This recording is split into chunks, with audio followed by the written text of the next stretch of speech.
I got you again, huh, Ben? Um, Welcome, everybody. I'll call our meeting to order at 6:30 and start by asking Councillor Gill to introduce yourself since you're online. Hi, Adrian Gill, District 1. Hope you're having a good week wherever you are. I'll mention meeting logistics. If you're joining remotely, we'd ask you to please change your name to your display to your first and last name so we know who you're talking to. When you speak again, please start by stating your name and where you live. We ask you to keep your questions or comments to under 3 minutes. If you're speaking about a specific agenda item, please keep your comments germane to that topic. And if you wish to speak, you must be called on by the mayor. Once you're recognized, you may make a statement or ask questions, but we don't generally engage in back and forth dialogue in the meeting. And if you speak out of turn, go on too long, make non-germane topics, you will be reminded of the need to rein it in. First up is to approve the agenda. Is everybody satisfied with the agenda? Hearing no objections, we will deem the agenda approved. Next, we have general business and appearances. This is an opportunity for any member of the public to address the council on any topic that is not on tonight's agenda. And we ask you to limit your comments to 5 minutes. Is there anybody in the room who would like to be heard? Steve.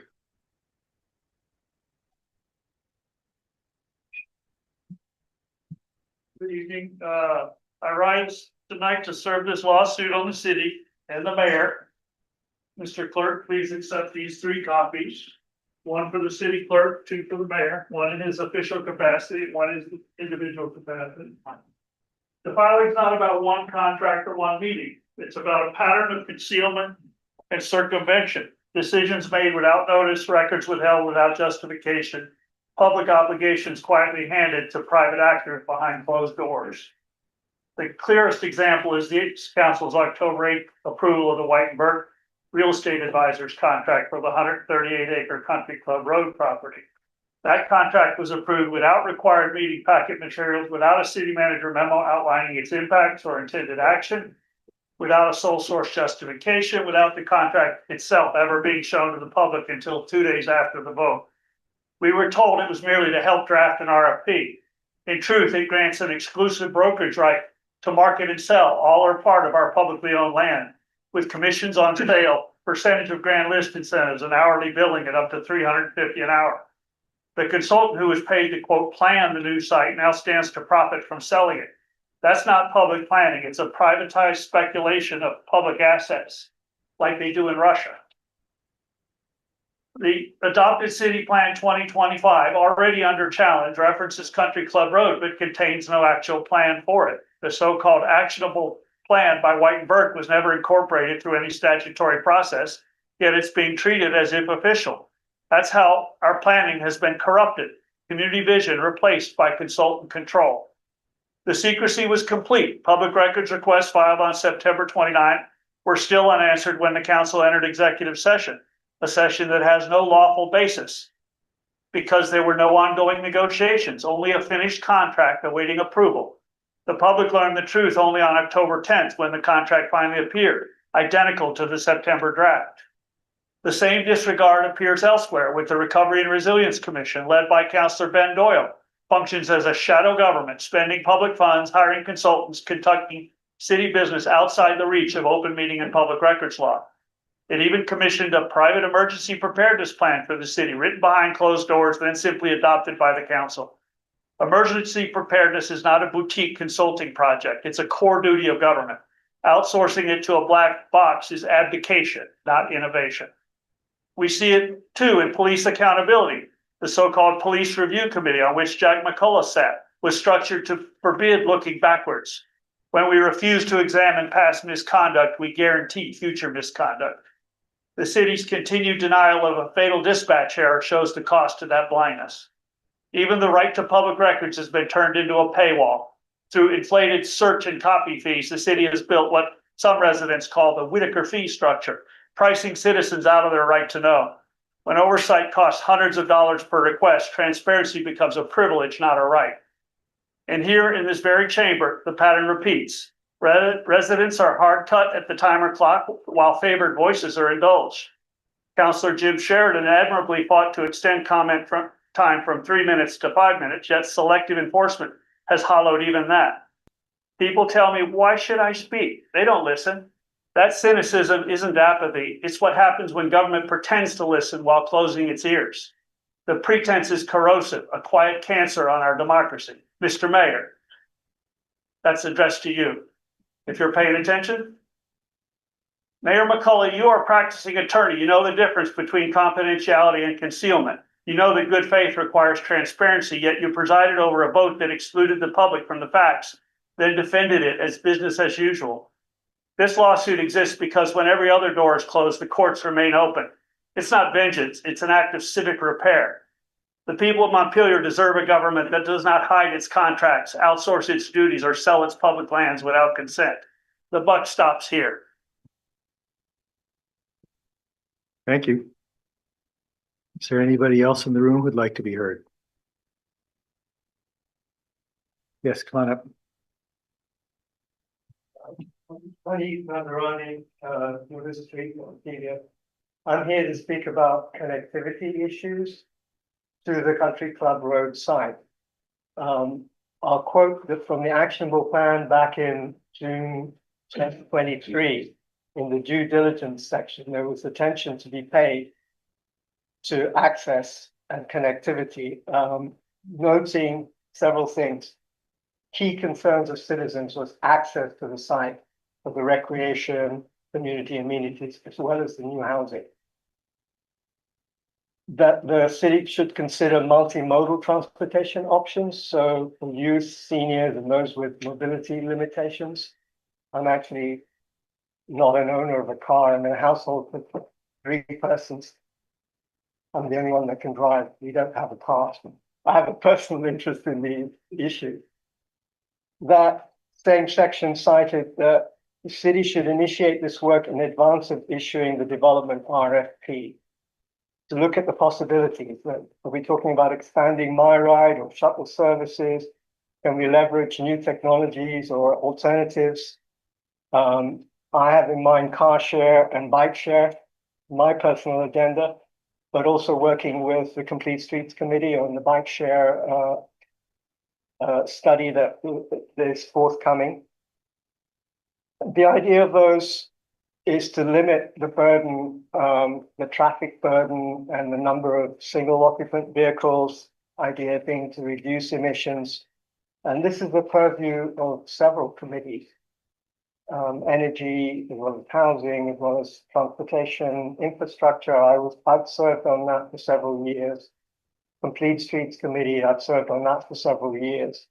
And I don't feel like the committees are really offering very much to advance this. So I asked the city, have you advanced that agenda in any way? Are there any planning grants in the pipeline to address the connectivity and access issues? I've noted that the Better Connections grant is a real possibility. Unfortunately, the deadline is 24th of October. I have not seen any interest shown from, this is a grant that requires municipal support, a 10% local match, but we could apply for a grant for up to $200,000. So 20,000 local match.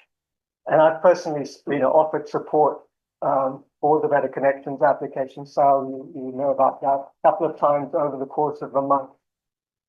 I'm left, wondering whether the city will answer that there is something in the making, in the pipeline. I really appreciate having an answer. All right, thank you. I think in practice, as we've missed, realistically, we've missed the opportunity with Better Connections grant. But perhaps the city would offer an alternative. Thank you. Thank you. Well, I can tell you the answer to that is that in the current budget year, we we cut a number of positions in city government as I point out frequently, cutting positions means cutting capacity. And so we didn't have the capacity to apply for that. It's unfortunate because it is something that we would have liked to have applied for. You grant permission, they can apply by Friday and still get it off. Is there anyone else who'd like to be heard? Anyone in the room? Yes, come on up. Holly Fowler, Bliss Road, also of the Complete Streets Committee. I guess in reaction to that, is there any opportunity if the Complete Streets Committee was able to offer capacity in submitting the pre-application interest form? Would the city council allow us to? Kelly. So, thank you for coming in and for, making comments on this. So that this is important to us. We did take a look at that grant. We are not in a position to be able to apply this year, but we do think that it's possible that we could apply in the next round. And so it is on the staff's radar. We did take a look at the grant and determined that we would not be applying this year. And is now a time to make any comments on the RFP, or should I wait until that's addressed? You should wait. Okay, thanks. Thanks. Anybody else in the room or anybody online who'd like to be heard? Okay, seeing none. We can move to the consent agenda. Is there a motion to approve the consent agenda? I'll move to pass the consent agenda. Thank you. Is there a second? Second. Any discussion? All those in favor signify by saying aye. Aye. Any opposed? Okay, thank you. We've passed the consent agenda. Move on to item 6, the staffing assessment. So just to get this teed up really quick while you get set up. So we're gonna have a presentation from Acrisure, and they'll introduce themselves in a few minutes here or less than that. But essentially, this presentation is intended to complement FY27. During last year's budget deliberations, we did provide the 2011 matrix report. And you know, that report is a little old. And so we commissioned this report to take a look at the staffing changes in the past year and to give an assessment of where we are currently. So with that, I'm gonna hand it over to Karen and Katrina and we'll get started. Hi, thanks so much for having us here tonight. My name is Karen Tierney. I'm the lead for the HR intelligence team for the New England region of Acrisure, formerly Hickok and Boardman. The city of Montpelier is a longtime client of Acrisure's, and so we were pleased when they reached out about this opportunity to do this work. Katrina and I come to this project with some 50-odd years of experience in human resources and probably 10 years each in organizational design, including supporting most of the municipalities in Vermont, the larger municipalities in Vermont in one way or another. When the city manager's office had reached out about this opportunity to work on this assessment, they did so after hearing that we had done a similar assessment for the town of Shelburne in 2022. And the request was to look at the current state of staffing. And this was before the July downsizing exercise or activities happened.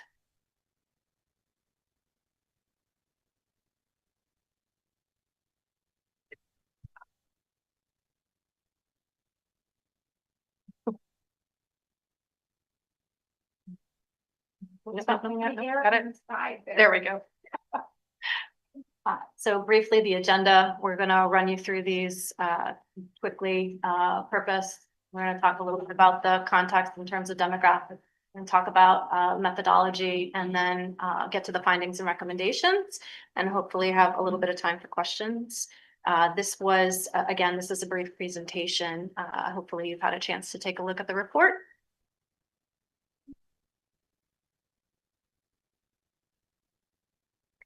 And so I'll turn it to Katrina to talk about purpose and context. Perfect. Thank you, Karen, and thank you all.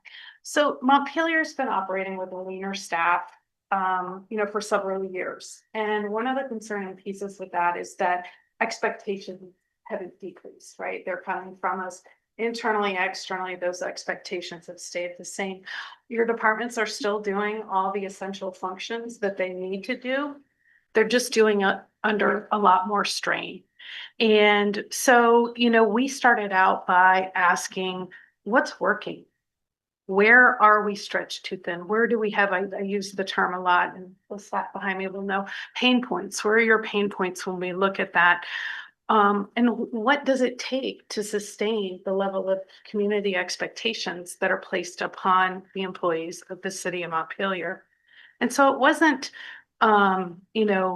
just about data. We didn't just look at data. We didn't just look at head counts. We really wanted to focus on the people, on the systems, and what it takes to just operate on a day-to-day basis. So across every department, one story that we heard, one theme that we found was people are doing more with less, and they're starting to really feel that pain.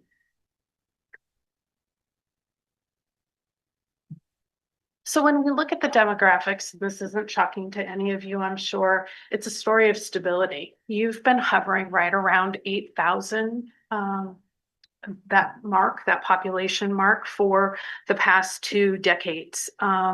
So while that sounds positive, it also means that your revenue base hasn't grown a whole lot either, even though your infrastructure, your service expectations are starting to increase. And so, some of the statistics that are referenced in the report are maintaining 52 miles of road, 30 some odd miles of sidewalk, almost 500 acres of park with fewer people than we had 10, 15, 20 years ago. And so the challenge isn't the population growth, it's the population change, right? You've got an aging demographic. We know that to be true. The tight housing market, coupled with a smaller labor pool. Everyone's finding it harder to attract and retain workforce. So economically, Montpelier is tied to state government. It's right in the center of your downtown. And when we went through COVID, when you went through floods and organizations really moved to that remote work, the city took a hit. The overall energy of the city went down. The good news is we're starting to see places come back. You had some really big staple companies stay downtown, Union Mutual being one. And it's anticipated that with the governor's new ask of people returning from remote work, even though it's a couple of days a week in 2026, that there will be potential for some recovery and some stability. And so that doesn't necessarily erase the staffing pressure. It doesn't make it go away, but it at least allows you to have some strategy around your budgeting, knowing that you've got a more stable band of revenue coming in. So again, we didn't just crunch numbers. We talked to the people doing the work. We sat with every department manager and the city manager to understand what the workload looks like, what the structure of their departments look like, and how they're currently meeting community needs. We also reviewed that 2011 matrix that Kelly spoke about a few minutes ago, including some additional budget and data just to see what's changed, what are we looking at that's different here. And so for me, the biggest thing that stood out, and I shared this with all of the department managers that I met with, is the commitment and dedication of your current staff right now. They are incredibly competent, they're talented, they're committed, but they are stretched thin. They're at the breaking point. And so, I don't want to point fingers. I don't want to say that this is because of one thing or another, but it's really about just identifying practical, realistic steps that can align those expectations with capacity. And I think you just spoke to that earlier during the public comment section. It's a real piece that we're looking at. So when we move to methodology, we framed our work around a few key questions. What are the department goals? What are the current projects? What's right now on the plate of all of these departments? Who's left to do the work? What are their skills? And what are the gaps? What are the gaps that these departments are now experiencing? We also looked at where expectations and capacity don't match, right? When we run into something where people are saying, I don't have enough staff to do this. The community is asking where the expectation is X, and I just can't do that. Because that's where we see turnover and burnouts. And so that was sort of the lens that we looked at this through. On the flip side, we looked at strengths as well. We had that conversation with all the department managers, and there is an amazing sense of collaboration and creativity that's keeping the city moving right now. This team works together in a way that I haven't seen a lot of other teams function, and that's a real asset. But again, it's all under pressure. And so, we really want to help the city prioritize from a strategic standpoint versus a reactive standpoint. Instead of sort of throwing it against the wall and seeing what sticks, we want to be able to say, let's look at the big picture and what's a strategy that we can apply around it. So when we talk a little bit about some of the matrix piece, many of those same themes are still applying. And so this was a conversation that Karen and Kelly and Evelyn and I had at length multiple times. Well, what's in there? Why is it still valid? Your demographics haven't changed much. Your staffing numbers have dropped some, and your service expectations, your external pressures, and Karen will talk about that a little bit more, have all increased, right? So we can start to see that unbalance, if you will. The matrix talked about sustainable staffing models, technology modernization, and the need for efficiency across departments. All of those pieces still remain relevant. And so instead of reinventing the plan, the city can use that as a foundation, take what's still valid and focus on how do we apply that to where we are today, to the reality that we're living right now. And some of the examples, just specific to the matrix report, some of the recommendations that are still relevant, implementation of electronic timesheets for employees, that we still believe to be a high priority. The implementation of a credit card payment option, also something that we believe to be still a valid high priority. And then something like Department of Parks and Trees and DPW working together to share not only equipment but resources. So those are a few examples of current valid recommendations that continue in the matrix report. So as Katrina mentioned, in terms of organizational strengths, there is an extensive wealth of experience. You've got long tenured leaders who have depth of knowledge, depth of skills, and significant capacity, as well as resilience in the face of these situations. And one of the things I would say is that while you have this strong leadership team, you can continue to do what you're doing. The longer that it goes, the more that burnout and turnover becomes potential and a risk, as well as safety and quality issues. And we would say that when you start to see organizations that experience chronic turnover because of insufficient staffing and an imbalance between staffing and expectations, that you don't end up recruiting the same level of talent back into the positions if you do experience turnover. And so while we see that you have, unique team collaboration, people really holding things together, working well together, significant relationships, these are things that are unique and shouldn't be expected. Not every organization going through this kind of situation is going to have that same level of collaboration and commitment. And so we call that out as a significant strength, but also a potential challenge in the future. So as well as looking at that leadership team, they are not only stretched, as Katrina mentioned, but there's also some examples of inefficient use of the leadership.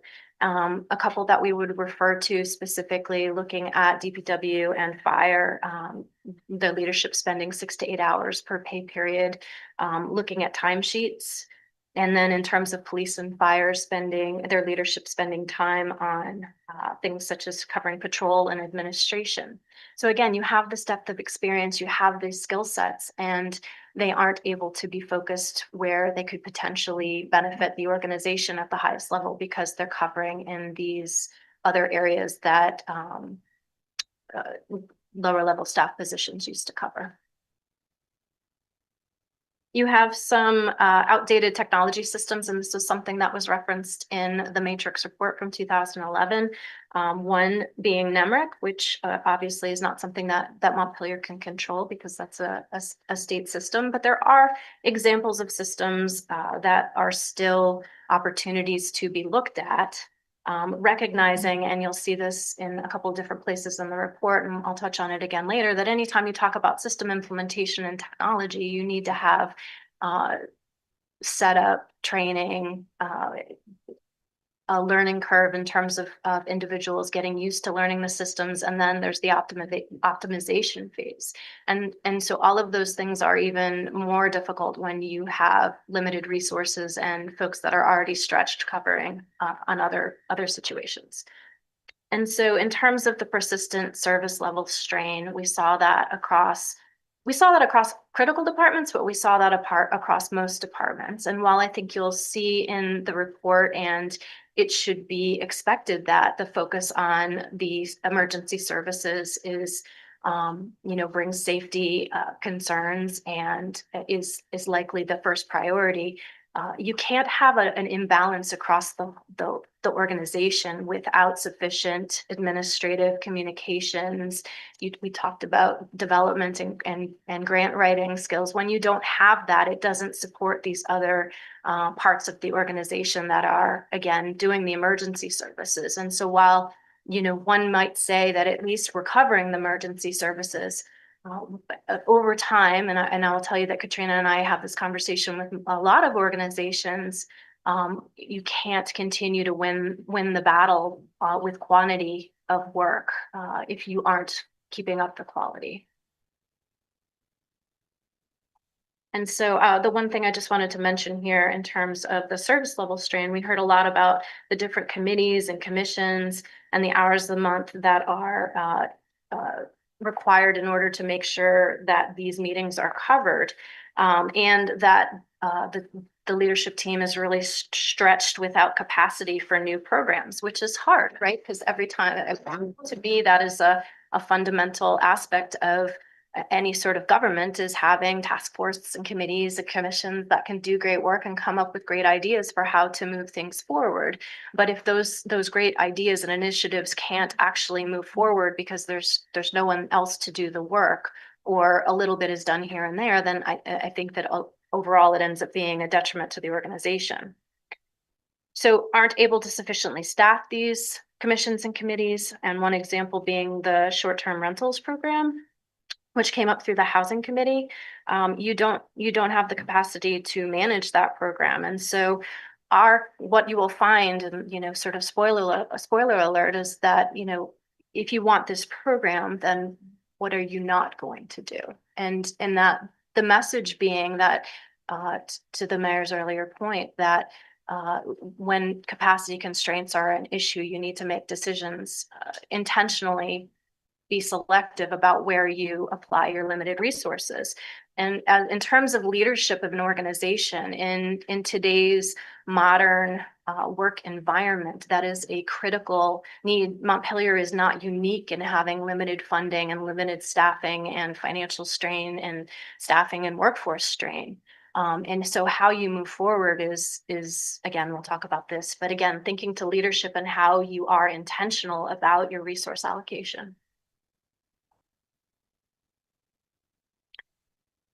So I already kind of gave the story away, but so the main focus being on number one recommendation being on reinforcing staffing and workforce sustainability. And so we referred to this a few times throughout the report. You'll see creative staffing strategies, recognizing that there isn't an expectation that you're going to discover vast pots of money that are going to resolve this issue. And so what we mean when we think about creative staffing strategies, and what's interesting is that these are things that are already in place, they're already happening in some instances, but thinking about how do you move forward looking to things such as shared roles or having what we would loosely call a floater pool. And so that you're cross-training folks who can help out or provide coverage across multiple areas instead of having individuals who are uniquely trained or skilled in one specific role or aspect.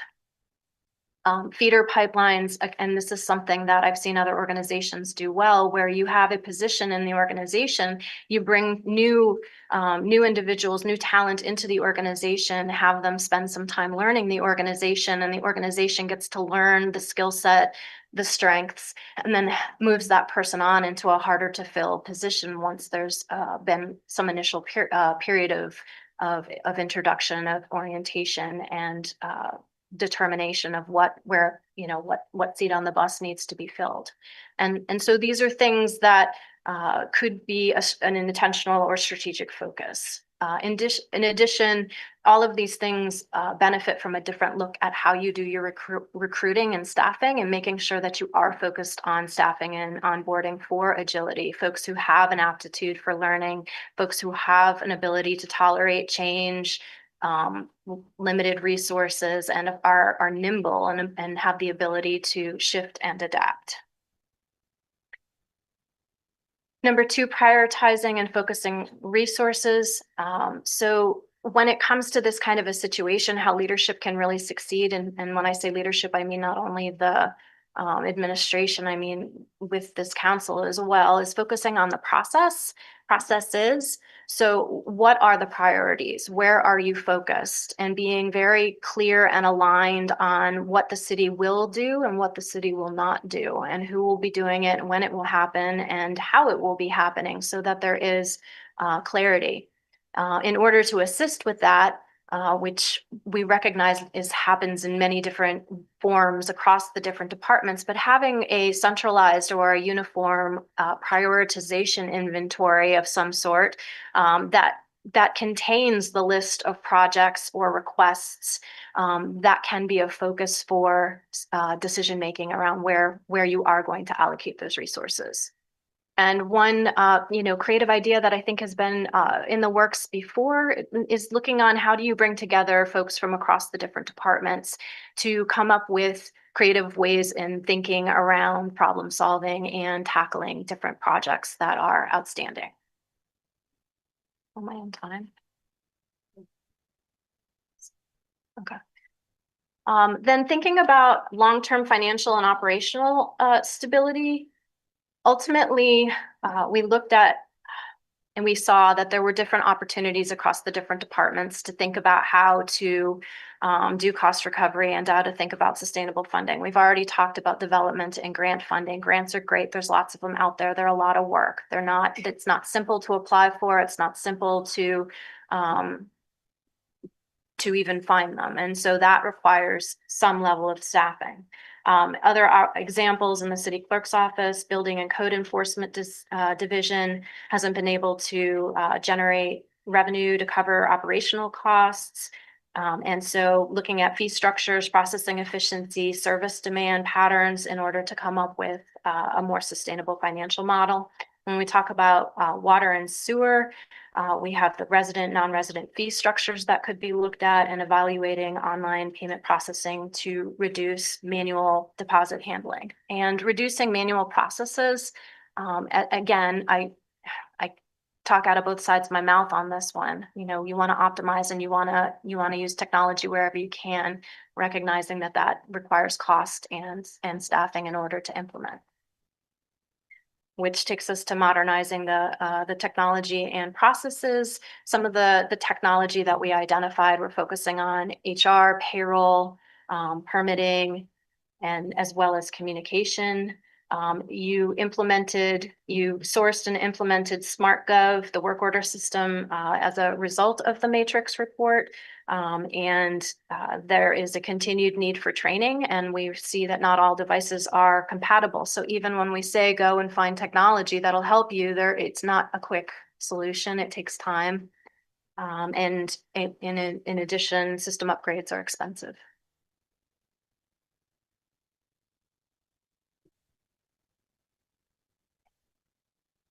So final thoughts. We mentioned the exceptional resilience. And we mentioned in the report that resilience is not a strategy and will not continue to provide that foundation that you will need for the longer term operational success and sustainability of services. And in order to move forward or to determine how to move forward, again, it's not just simply reducing services. It's more about thinking about what is your new normal and being intentional about the strategy for how you're going to do it. We talk about the resilience, and we talk about how the team has come out of the most recent downsizing in July. But to be candid, when people lose staff, everything happens on the fly. They're trying to figure out what no longer exists and how they're going to cover things. And when you have leadership that are stretched as thin as they are, it reduces the opportunity for being intentional and strategic. So how are you making sure that that time is carved out and that there is support in order to make sure that there is an intentional approach to resource allocation going forward? Success will hinge upon that alignment and that focus. You have a great team, you have some amazing people. And as I mentioned earlier, the risks being burnout, turnover, safety, quality, emergency type instances. It doesn't take much for an organization to start to falter. It can be a little bit like a domino effect once you start to impact and leaders start to burn out. Thank you. Thanks. Jim. Okay, I want to ask you a question. You list 19 to 21 positions that could be added. You have some costs. Are those costs salaries? Estimates based on fully loaded salaries plus benefits. Well, it's salaries plus benefits. And it's a rough estimate. It's a rough estimate. Thank you. Anybody else up here on the console? Obviously, this isn't something we're being asked to make any decisions on tonight. Adrian, do you have your hand up? Okay. Okay, go ahead. I just might say that we intended to put this together for you just to give you some food for thought as we go into budget development. So there will be plenty more to talk about. But we just wanted to give you sort of a quick briefing on where we're at. And if you have any other questions, please let us know. Carrie and then Jim. Yeah, I just want to thank you for this. We've been talking in lots of general ways for quite a while now about what impact our staffing decisions have on our services. And this is really helpful to get a better understanding of some of the impact that it has. And I'm really struck by kind of the overall picture I'm getting of staff who are carrying on valiantly, and they're doing really well, and they're trying to do every single thing that we ask them to do. And they're hanging in there, but it can only go on for so long. And so I really appreciate the focus on prioritizing what it is that we want to do. And so starting to think that way, not how much money do we spend on it, but what do we want to do, and then figure out how we're going to do that. And if it means we have to drop other things because we can't pay for it all, then we have to drop other things. So I'd be interested to know more about, and not necessarily right now, but just that you talk about a centralized prioritization structure or something. And I would love to see examples of that, or just learn a little bit more about what that is like at some point. Not right now. Thank you. May I say one more thing that I didn't mention? So one of the things that comes up a lot of times when you do staffing audits is that people are very interested in the sort of one-to-one relationship across different towns and municipalities. You know, what does this position look like here versus there? And so I wanted to just call that out, that we've been asked this several times by the team, and it's been a discussion point. There are different approaches to doing a staffing assessment, and one approach, of course, is looking at it from a, you know, hiring an industrial engineer, doing a time and labor study and looking at how many minutes does it take to do this versus that, and then trying to compare across different organizations. Does the maintenance manager in this town do it the same thing that the maintenance manager in that town? But it's rarely apples to apples, because you're talking about people with different experiences, different skills, and so forth and so on. And so I just want to leave it with the one point that I forgot to mention, which is around sort of a modern approach to leadership and decision making needs to be a little bit more nimble. And so even folks who have sort of a propensity to say, like, well, where's the data to support this? Which by no means is that a bad approach. I'm a big fan of data, but you have incredibly tenured, talented, knowledgeable, trusted leaders. And I would say that sometimes we push back on our leaders by saying, show us the data and tell us why and how. And I would say, I really want to encourage the council to lean into trusting your leadership. You've already invested the resources to I know you can't say yes to everything, but as organizations go forward, the ability to react and be nimble and move quickly, which is going to be hard for stewards of public funding. Thanks. Jim? On the police and the fire, were these extra positions calculating how it might reduce overtime? We didn't get into that. That is, the recommendations are based on the industry standards that were referenced by the department leadership. In terms of what our expectation is that it would reduce overtime, but we would need to do a more involved analysis that I think the team is prepared to look at. Okay, thank you.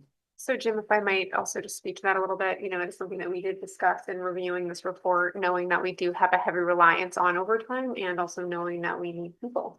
And so as part of the budget development process, that is one of the questions, and it's a good one, that we really should take a look at to see what the balance is. I think having an assessment that kind of, calls the number based on an industry standard is good, but then we're going to have to balance that against our resources and also the tipping point of our current overtime. And so we'll look at trends and see where we're headed, and then we'll give you more information. But it's something that we've definitely flagged as part of the study, knowing that it's something we've identified. We know that it's a thing. And we also want to make sure that the departments are supported with adequate staffing levels. So it really might, bring down that cost that's after that. If working some more in. And that is, something I think is critical with the 8 and 5. The others are smaller, but I'd be interested in time to hear what both of the chiefs of those 2 departments say. It would be great if we could even hire for all the positions that we have now that we constantly advertising for. So, Well, I'd be actually particularly interested in that analysis. And I'm curious I'm also curious about, the floater pools and the feeder things. And I wonder if, certainly not tonight, but if you have other communities that have successfully implemented some of these strategies that, we might be able to learn from. And maybe you could pass that information along and we could take a look at that. I really appreciate the report. I've been worried about, what the results of the budgeting we did last time, which I thought was difficult. I thought we needed to do it. But I worried about the consequences. And there's some interesting suggestions here. The overtime that analysis could be very interesting. It'd be nice to talk to an outfit that has made it work. if you don't know of one, maybe you could help us find one. Yeah, and I would tell you that you are not alone in this. I think, you know, each of the organizations we work with are struggling in their own ways. Some of the issues are unique, but we can certainly look to what we know into our contacts, and we're happy to provide examples of what we do know that have worked. Great, thank you. Adrian? Yeah, I think I just want to add on to Sal. I mean, as we, move into 2025, 26 with really an unknown future for funding, both at the federal level and just lots of services that are going to be coming down from the federal and state. And, I don't see the situation getting any better. And I really want to understand, what are some out of the box ways of thinking about this? As you said, our community hasn't grown in 20 years. It's, the way I think about it is we have a paycheck. We haven't gotten a raise, a substantial raise in 20 years, but we keep, paying our bills and we keep, paying our staff. It comes down to math. And so I think we need to be very creative in how we think about the future. And I think it's an amazing opportunity for us to be innovative and to be leaders, to think outside the box of how we want to manage our city and think of some really creative ways to engage our community. I mean, we've heard from, volunteers that want to help us, and they are at the helm. We have a grant committee. We have people that want to help write grants. I think we need to be very strategic and thoughtful of how to take advantage of people's highly skilled talents in our very educated, Montpelier. I mean, we have amazing people in our town. I know they can't go dig up roads or pave or, respond, police or fire, but I think we really need to push ourselves to think differently, because I just don't think it's going to get any better anytime soon. And I think we have an opportunity to be creative here. Thanks, Adrian. Ben, were you? Oh, just quickly, I just wanted to echo what Sal was talking about around if you can provide us with examples. I am really interested in that kind of cross-sector collaboration floater thing. Just thinking about like, what are the transferable skills between departments that could help everyone? If you just see communities doing that well, I'd be really interested to know. I mean, you're already doing it with yours at streets and plowing. I mean, I think you've got some examples of it. It's just, it requires sitting down and sort of thinking about what are our similar positions, and you probably already do it in ways that you don't realize it. And so again, it's unfortunate. It takes a little bit of time.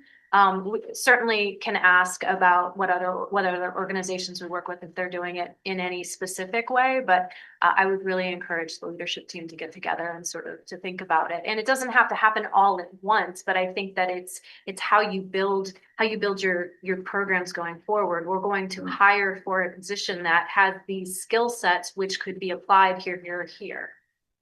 And it's taking person with this, like, oh, I'm gonna put you here now and there tomorrow. There's more strategic thought behind that. Yeah, I really appreciate that. And I also recognize and appreciate that there's probably a lot of cross collaboration already happening on teams that may not be as visible to us. Helen? Thank you for the presentation again. And I agree with everybody mentioned, like all the ideas are listed before. I am also interested in if we have any plan to answer some of the staff concerns. I think as an attachment, you put like graphs and like you show each department, right? Some of the answers are like in the blue part, which is positive. Some of the departments, people are saying, oh, I don't, nobody helps me to find a creative way to do my job. I don't feel supportive enough to do different things, to try different things. So what will happen with those concerns? Because it is important for the motivation. Yeah, let's talk about budget. Let's hire more people. But if that concerns will be the same, if they stay like that, then there will be still some problems, because you talk about burnout, right? And people are already doing so much thing with a limited budget and limited time, if we don't do anything about those concerns, it will be worse. So is there any plan from you or the city staff? I don't want to go and call out each department, but if you check the, I'm guessing you're referring to the Was engagement. there an engagement? There was an survey? engagement survey. Yeah. so I can find it, but yeah, there are graphs, right? Blue and the red. So what I would just say generally is that the challenge with lean organizations is that you get into a very task-oriented focus operationally, getting things done, executing instead of thinking strategically about how you can engage. And I think that the heart of an engagement survey is how you keep and retain folks. I think that when you get away from focusing on those longer term development, retention, recognition, training, those kinds of activities, that you start to erode the quality of your team. Your team may turn over, and then the next person you get may not be as talented because they may not be willing to come to an organization that doesn't have those things. And so again, it's a cost. And it's definitely something that a human resources person of one for an organization of 113 is going to be limited. One of the things we heard about a lot were those public records requests and how much time those are taking and covering some of the administrative.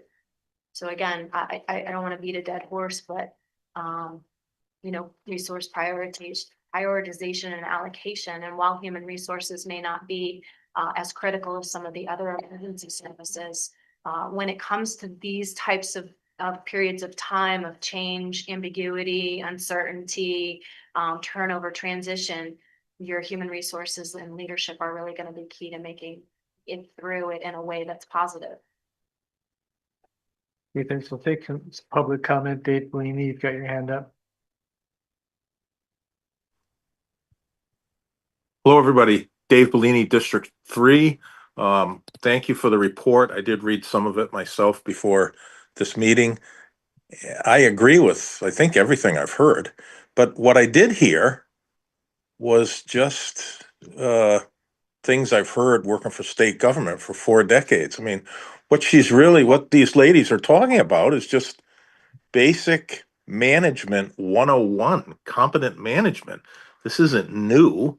I don't know how much you spend on consultants to tell you things that you should already know. If you have departments that are getting slammed by overtime, you need to add more employees, and you will get those employees at a discount if you lower the amount of overtime. That would have been one of the first things I expected to see, but I guess that's, on another channel later on. So I echo the thoughts of, drill down, ask your fire chief or your police chief or your public works directors, if you had another position, how much overtime would you cut? And we had another employee, even though you got to pay him benefits, you're getting those employees at a discount and you're lowering the burnout rate. I mean, God, that's nothing new. So I hope that you do that. I don't mean to sound edgy at all, but I'm a little disappointed that wasn't like one of the first things you talked about, because money's tight everywhere. So, and I agree, you've got great talent. Your fire department is phenomenal, fantastic. I can't say enough good things about them. So I'll stop there. Thank you for listening. Thanks, Dave. Peter. Okay. Can you hear me? Yes. Peter Kelman. I live in Mountain View Street. I have 5 questions that I don't really want you to answer now, but I want to ask them, and I just want to make a brief comment. When was this study commissioned and presumably approved by the City Council? What was the budgeted cost of this? What was the process? Was this a single source selection? When were the interviews actually carried out? That's not clear to me. And why were the interviews carried up only of the department heads and managers? Why not staff, city council, relevant city committees, and even a sampling of citizens? I don't understand why this was the interviews were only of the department heads. Now, my comment is, this report seems like the timing is off. This report, I'm glad that the work is being done, but until we have a new city manager, I think it would be inappropriate for the current group, city council and manager and so forth, to take very much action on this until we have the city manager who would presumably lead this. The second thing is that even though it's a little bit too soon, it's also a little bit late. Some of the content, as reflected by the comments as opposed to the report, like that the state workers were going to come back because the governor said so in July. Well, that's not happening so quickly anyway. All right. I am concerned that this report, like many reports, is avoiding the elephant in the room. It's making generalizations about this incredible, exceptional leadership team that we have. Well, okay, without any disrespect to any of the people who are on the leadership team now, there have been some changes. There have been some improvements.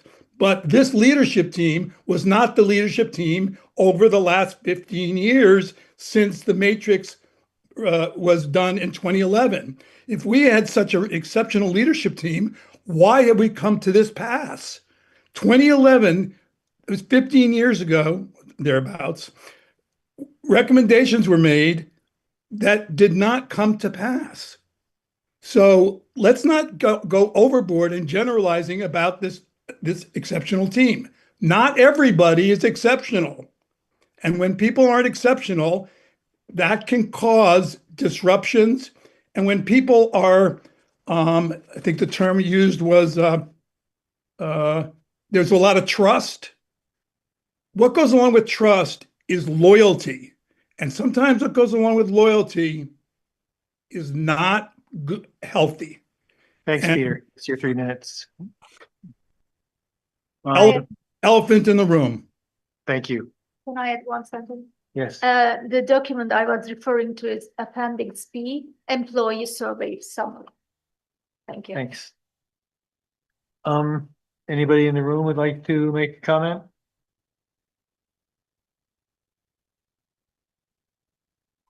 Okay. Thanks so much for doing this. There's obviously more to say and be done about this.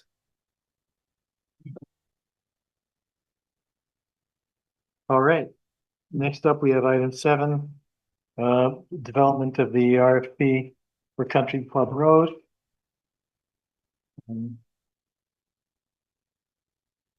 Yes, that's your cue.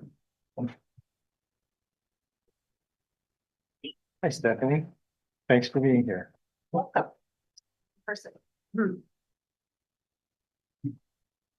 I can start with a little overview of why we're here tonight, if you'd like to talk about the item before you.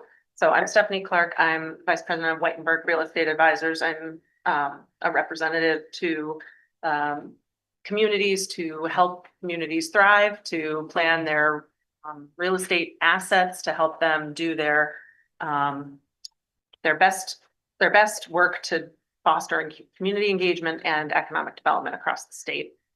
So what I've submitted here for the packet and for the item tonight is a summary of the work the subcommittee did over the past several weeks. 2 weeks. I think it was just 2 weeks. It was a lot of work in just a short amount of time. So the memo that was submitted to the city, to the council, summarizes the work that was done, and it also kind of hits some of the highlights of the RFQ. And I wanted to make a few points about that. One in particular was that we recommended, and I just want to make sure this is clear for the public, that we recommended an RFQ process first.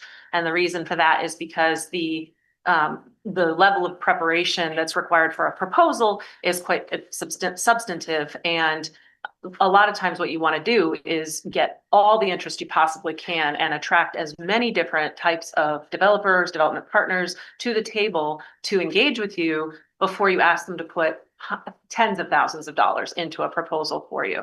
And that way you really can capture a lot of interest and weed out what may not be the right fit for your community. So we always advise starting with a RFQ. It also keeps the process moving fairly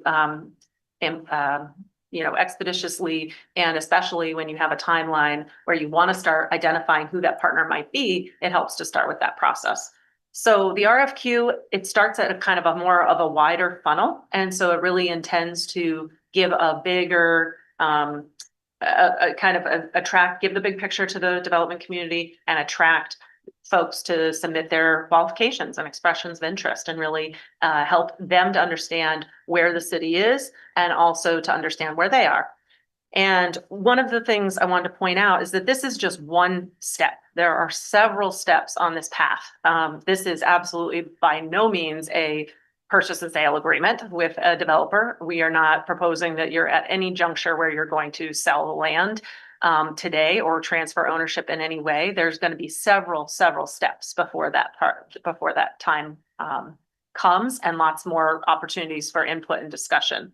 And so what this does is really open the door for partners. And what I want to recall is that during the 2022 to 23 master planning process, one of the things of feedback we heard a lot was not having anything to respond to. And so not really having a plan in front of them, in front of the public, to be able to comment more substantively. And so but it's a chicken and egg. How do you respond to something if you haven't given a vision for what you're looking for in terms of density and in terms of all the different components that went into that vision, that concept document. And so what this does is start bringing the development partner, the market forces, and the innovation and ingenuity that can come from the private sector to the table to make them part of the discussion.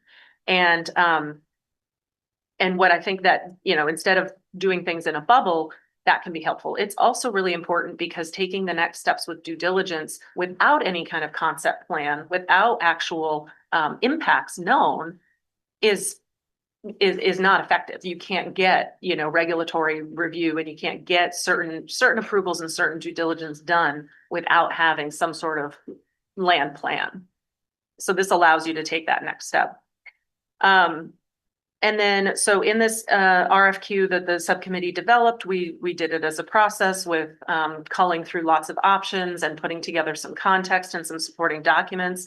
The plan is pretty clear on the timeline, but basically it would go out as soon as this is approved to a list of development partners that we've identified. The subcommittee helped contribute some suggestions to. And that goes out, and then there's a timeline for questions from the development community. And I've outlined a series of subcommittee meetings that we're still vetting about availability, but that would help to then have the subcommittee be vetting those questions and trying to make sure that the responses all align with the city's history. And part of that process would be a meeting to talk about communications. It's really important that the communication and the message around this RFQ and about the mission of this property and about the process is clear, and is clear to the residents of the city, as well as beyond, for any potential development partners you may want and you may end up partnering with. So that would be one of the steps that we recommend, is that the subcommittee discuss communication strategy about getting information out clearly. Within existing channels, there's a lot of really robust channels in the city already. And so being able to utilize those and get that information out about the status and things like that.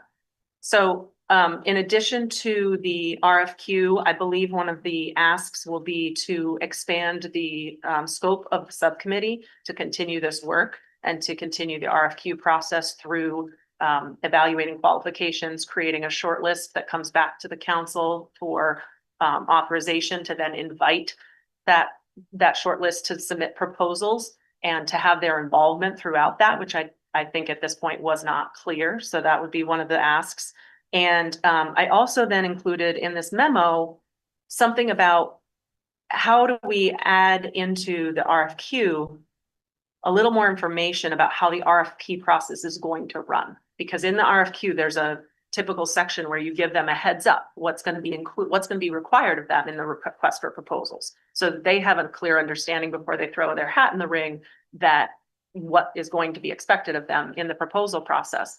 And so one of the things that would be valuable is if we are asking for them to do any public component that they know about that in advance. And so the public component that I'm proposing in this is to have the proposals out in front of the counselors with plenty of advance notice so that then counselors can receive questions from the community before the interviews happen with the actual finalists from that proposal list. So we're whittling it down. You know, we're going from qualifications to proposal to 5 invitations to submit proposals, and of those proposals, there will be a smaller group that you'll want to interview. And so most likely it sometimes comes back that one of the proposals is a non-starter. So, you know, there's a little bit of back and forth and iteration in this process. And so one of the things is to have a list of questions that you're asking of every team for fairness. And in the development of those questions, it would be great to have an opportunity for all the counselors to have heard from their constituents about what they want to hear, what they want to know from proposals. It's not part of a typical process when this has been done in other communities, but I think it's a valuable addition. And so I was recommending it here in my memo for the council to consider tonight.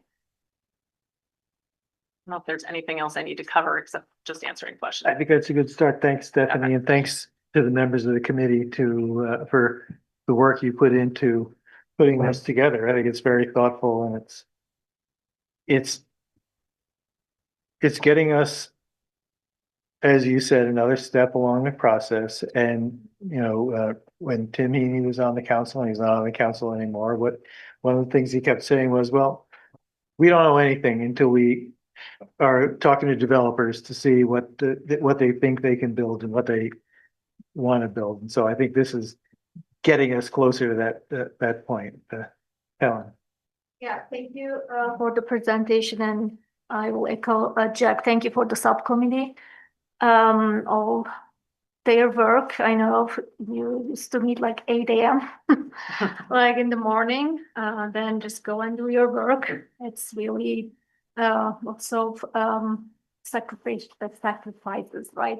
So I want to ask, if we approve this document tonight, are we approving everything in it, or is there any chance for us to revise? For example, I have some concerns under the incentives, like $1 purchase price, waive water and sewer hookup fee. Like some of the things, I don't think it will be positive when we think the community assets perspective, because our community paid a lot of money to purchase that land. We already kind of lost quite a bit time and money. Now we are saying, oh, we will not charge anything. So is there anything like, do we have to approve this document entirely, or we can just like discuss and make some revisions?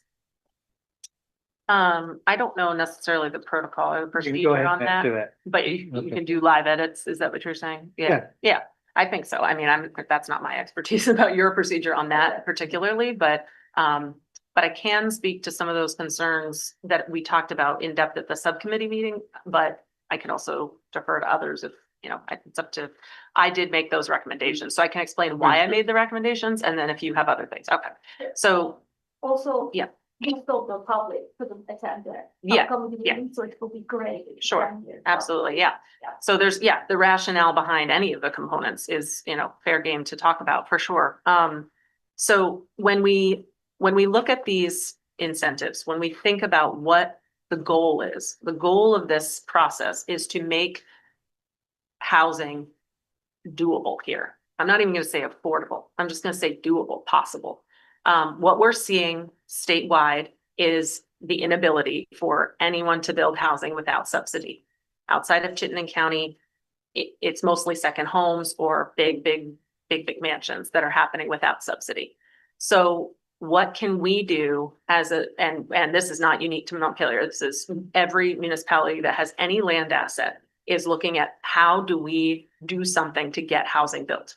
So I'm going to give the example of Barry, for example. They just, within the last year, looked around at their land assets, realized that they are overparked, that because of the changing dynamic in office use, that they have an extra parking lot. And they put it out for an RFP and said, if any developer can make it work by taking out the land price of that within the formula, let's do it. And so they now have an affordable housing project that's going to vote in 2 weeks for 31 new units because they're giving it for $1. They're also throwing in $2.4 million of tip. They're also throwing anything you can throw at that project to make it possible. And similarly here, making housing work at a place where there is no current infrastructure, there's very limited current infrastructure. So that's why we're applying for the grants for the infrastructure. It's really an important piece is to reduce barriers to entry. And so it's very, very common for municipalities to sell a piece of property for $1. Now, you paid $3 million for the property, but what we're selling are buildable areas, much smaller subsets of the greater property good.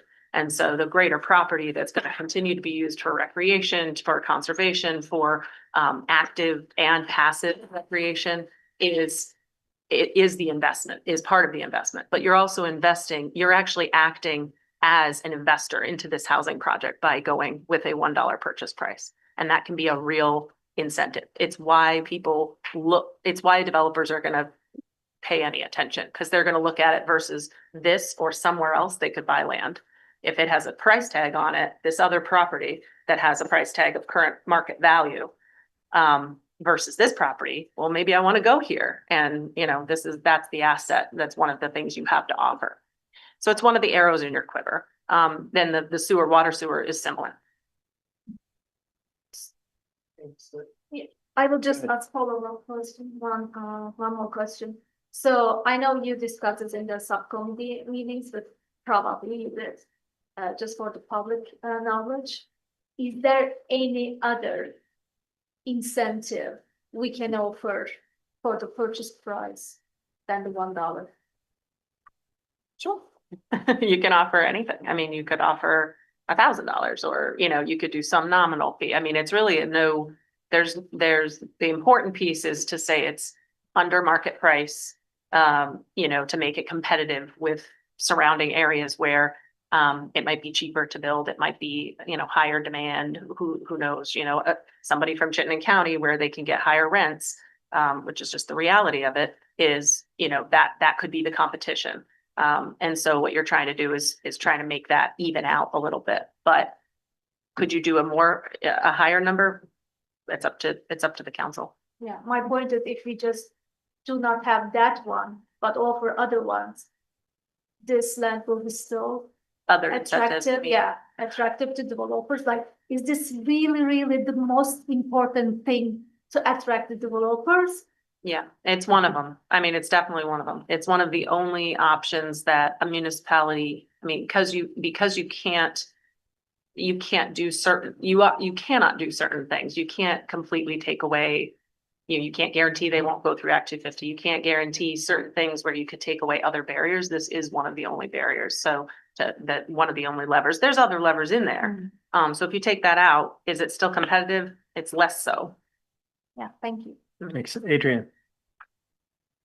Okay, I have two things. I just wanted to follow up. I mean, that dollar thing is, it's come up a couple different times, but I think if we can develop some talking points, because it's a math, right? It comes down to math, right? So it comes down to the development of the property. And if we can, I don't know how we do this. Math is not my strong suit, but project, right? Project some scenarios, like kind of looking at our buildable land. And so, yeah, it's $1. We paid $3 million for the property, but how much could we be bringing in, right? Like, what is that equation? What does that forecast look like? So it stinks that in the news and everything's like, oh my God, we're selling the land for $1, but I don't think we've been able to tell our story about what the potential, cost benefit analysis could be for that property. So I think that's an opportunity once again for us in Montpelier change that narrative and say, yes, if we go out to developers, we save for $1 and we build X amount of houses, then it equals XYZ, right? Whatever the smart people are that do that. Like, I think that would be a good way to kind of have a rebuttal for that and show that mathematical equation. So that's number one. Number two, Stephanie, sorry I'm not there to see you. I'm in Atlanta this week. So one of the questions I've got, so since we've put this out on Friday to the public, a couple people have emailed. I asked about the CAD drawing. So are they available to developers? Will they be available to developers? So if you can just share what that process is and timeline, just so that people could know what that is, that would be helpful for the people that asked. Yeah, I can answer that. That's a good question, Adrian. Let me look at what we have here. I think we have CAD for almost everything that's newer. There's a 1991 survey. I doubt we have CAD for. I don't think CAD existed. So, but everything else that had any kind of CAD work, those are property of the city. So we can make those available. If we want, we can just make it available right on the site, or we can say by request. And that could have been a question that might come from the development community anyway. So it's good to get ahead of that. Yeah, I think it would be nice to make those available on the site, just so everyone has an equity issue, right? So it's just available, it's there, people don't need to request it, it's just everyone has equal access. That would be nice. Sure. And we can just put that right on the, Jim, and then Jerry. Well, I'm bothered by $1, because if you break it out when we paid for how many acres, and I'm not sure what the building costs, but it's like $20,000 an acre. We give away 20 acres, at that. That's a lot of money. And what kind of control are we going to have? Whoever buys this, what they're going to put in? Are they going to put in what works for them?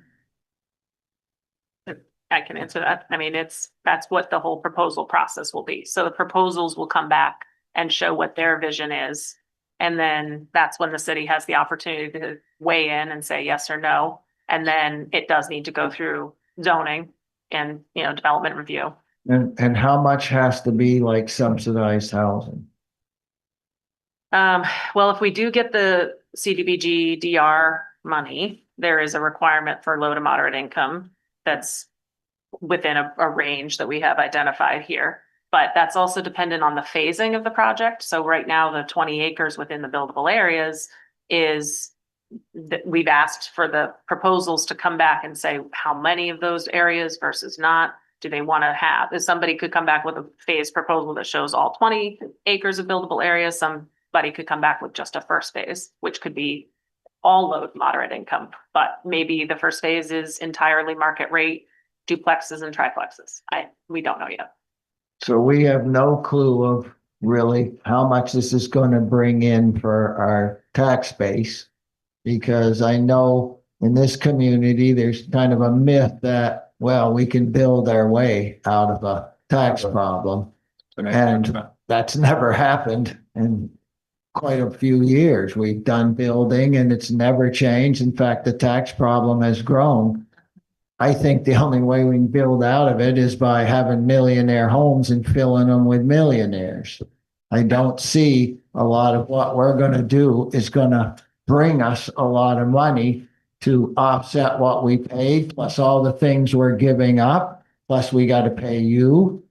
I mean, it just starts to add up after a while and get to be real money.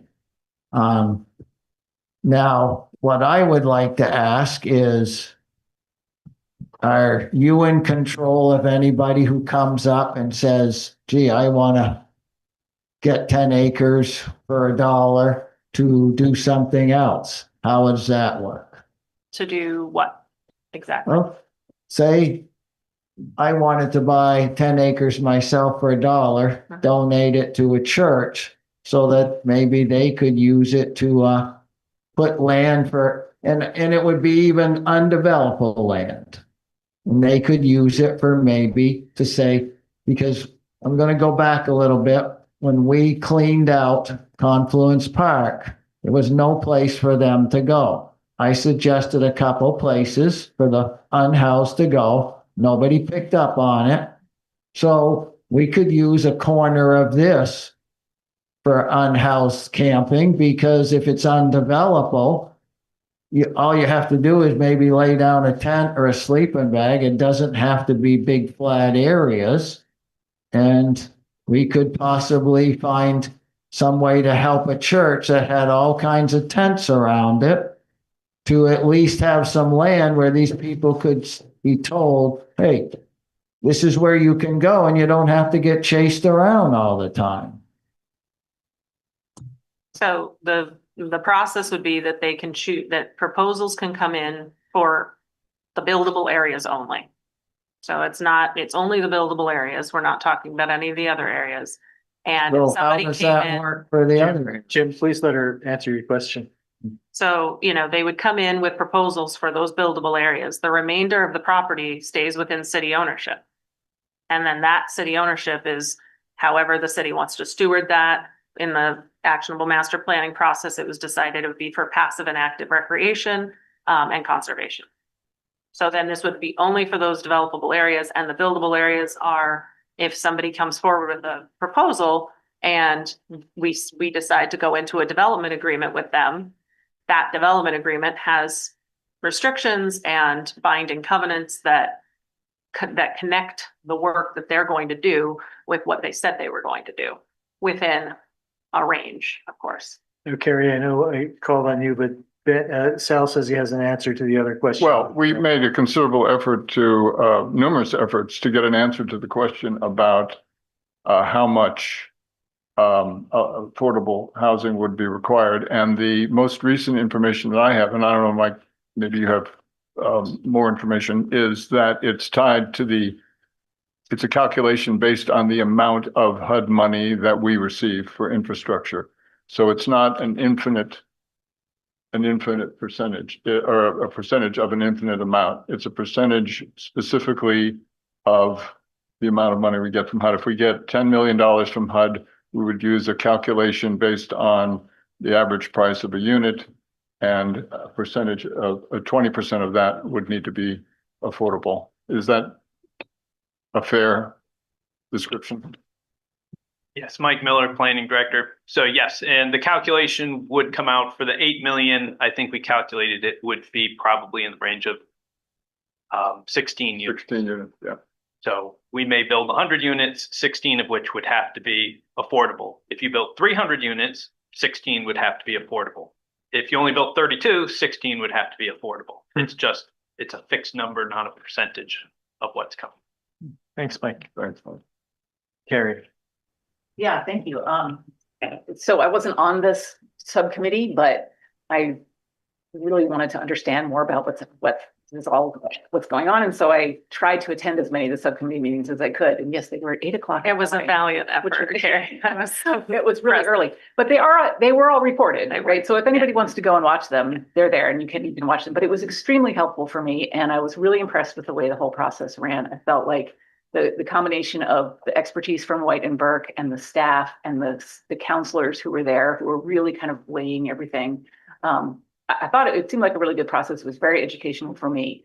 And so one of the ways that I've really changed my thinking about this, and it largely has to do with watching a lot of this process. I've always felt it was really important that if we were going to contribute our money, our municipal money to a development, it would have to be because we were getting something in return for it, so that we can't sell our land for $1 if the main outcome of that is that some developer makes a whole lot more profit than they would have otherwise made, and that's it. But I'm really seeing it and I'm expanding my thinking about the kind of benefit that we get. And I really like the idea that this $3 million investment we have made is, we didn't spend that money thinking we're going to get $3 million back. We spent that money thinking we're going to get housing and recreation, and there's various ways that can happen. And so I think this is a good process for getting that going and making that start to happen. And I'm also just been thinking about the incredible cost of building now. I mean, it's crazy. And I know that people say that a lot, but I think I've been trying to look at it really concretely, and it is almost impossible for someone to build something that they could have built 30 years ago, and they can't now because of things that are beyond anybody's control and have just changed so much. And it really contributes to the growing income inequity that we have, and that, you know, the people who are super rich, they can still build things, but they're getting few and far between. So what can we do as a community to help address that? And one of the things that we can do is we can put our community resources towards supporting development happening.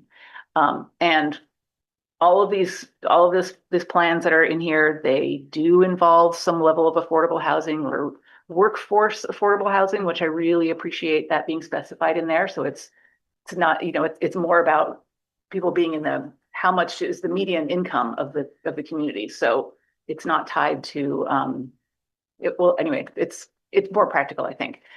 And it's very reassuring to me that that's in there.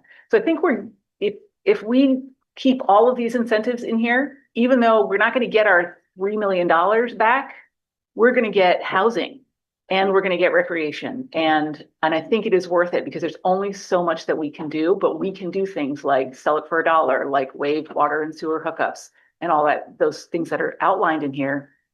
And, you know, at the end of the day, it's still going to cost a fortune to build something up there, and the developer is still going to have to feel like it makes sense to them.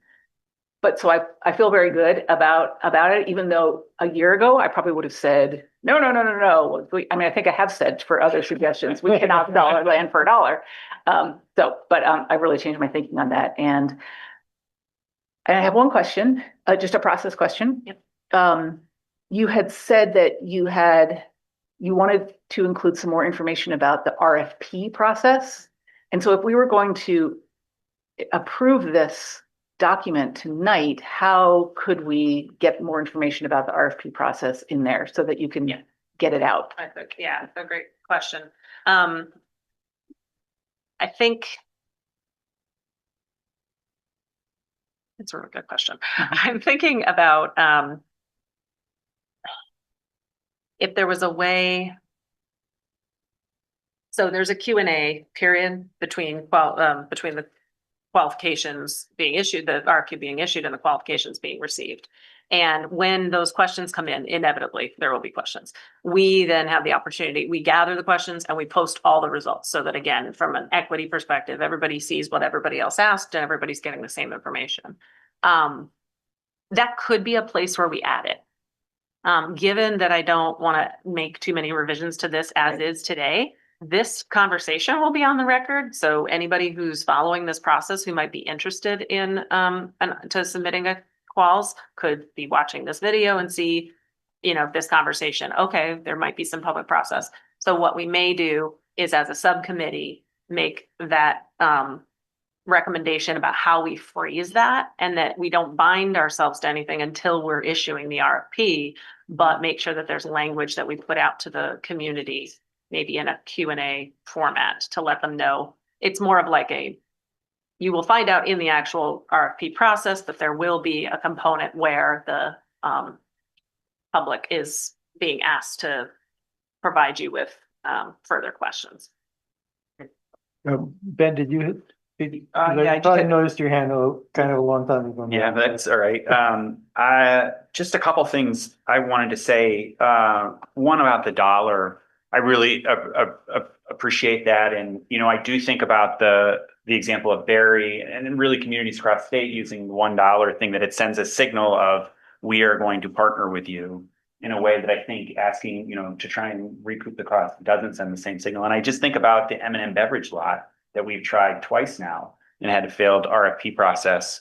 And the years that that's now taken, if we think about what that site would have been if it had been completely built out, what the tax revenue would have been, look, you know, it feels like, as Adrian said earlier, it's the math, right? And that reminds me too of, like, I think it's super important to just remember where we are in this process. Like, what we're doing right now is inviting people to share ideas with us, right? And then each one of those ideas will need really robust financial analysis to see, is it enough, right? Does it pay for, will it cash flow the infrastructure? Will it increase our tax base? Will it be a drain on city services?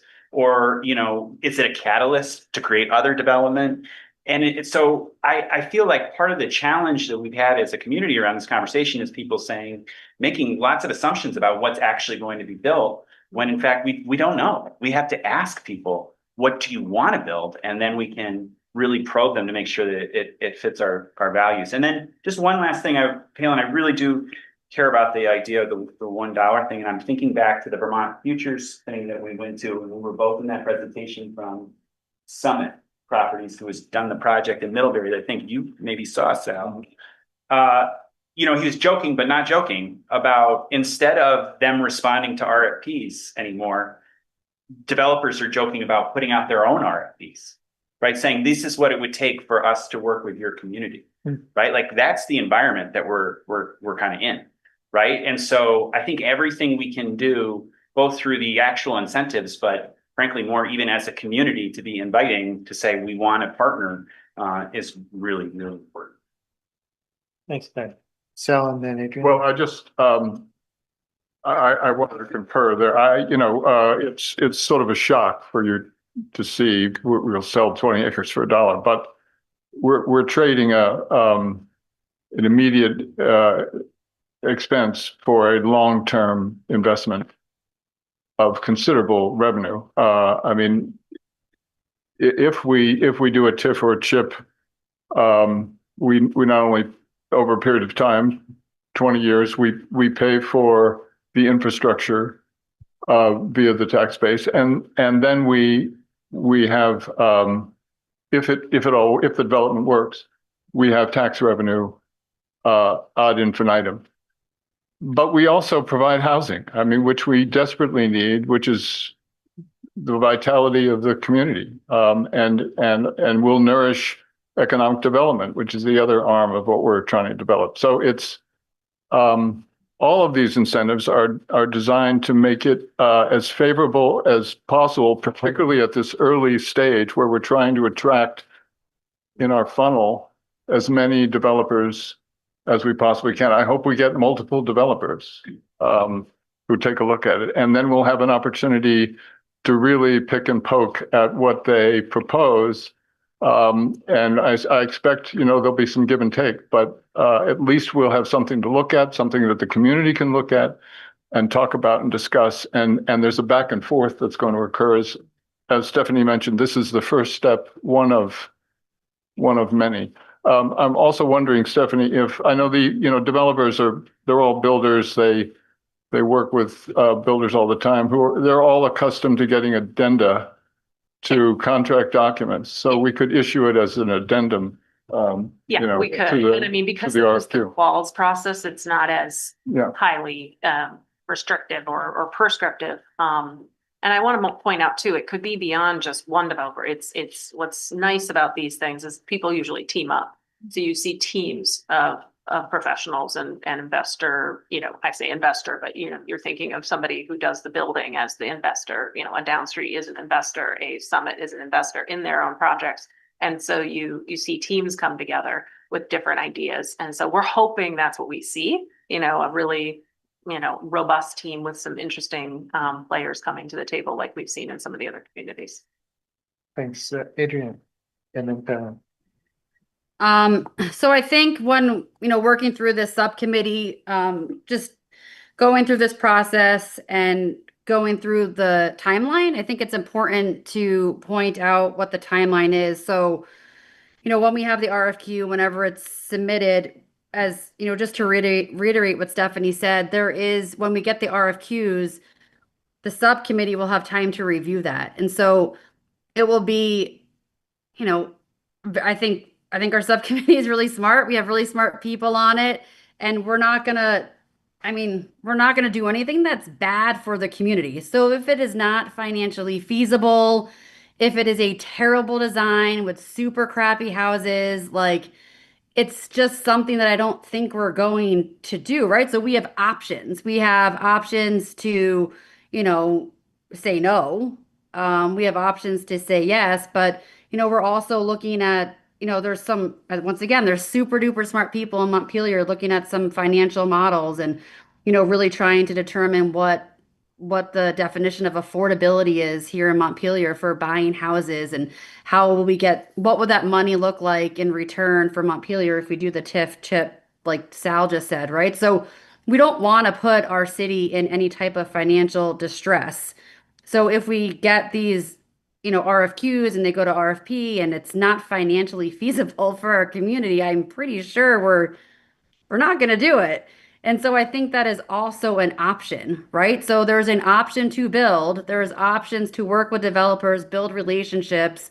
But I think we've also built this as an option to maybe it's just not financially feasible right now. I mean, that would be terrible, right? Because we all want housing, but I think we also need to be very real that the housing costs are astronomical and to attract a partner to work with us, we want to make it as attractive as possible and while being responsible, I think fiscally responsible to the future of our city is our number one goal while working to get housing. So I think there are off ramps built into this. There are deadlines built into this. There's so many loops and checks and balances that this is the first of many steps that and, we built into this process, as Stephanie said, there is going to be public input. I think this is our opportunity to have that transparency, right? So to have the time to share these, ideas and proposals and have our community to respond to something, right? Like we're not responding to anything right now except assumptions.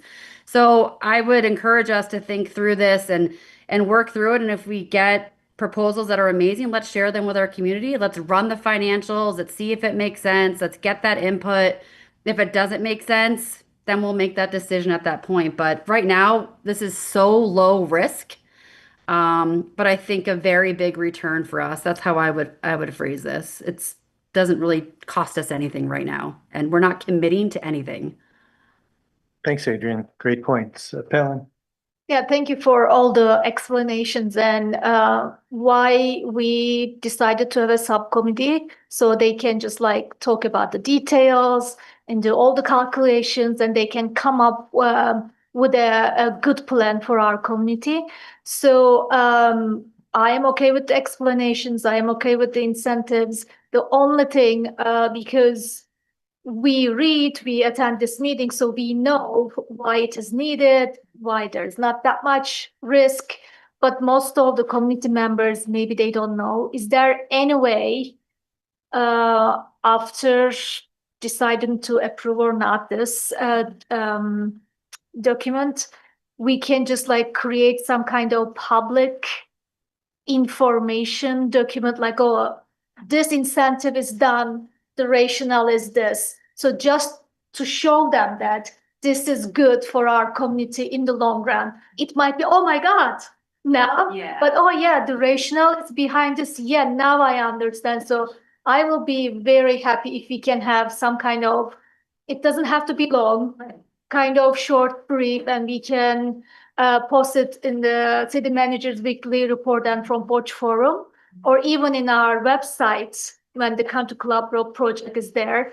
And then whenever people ask questions, we can always refer that document and we can also explain these incentives in a better way.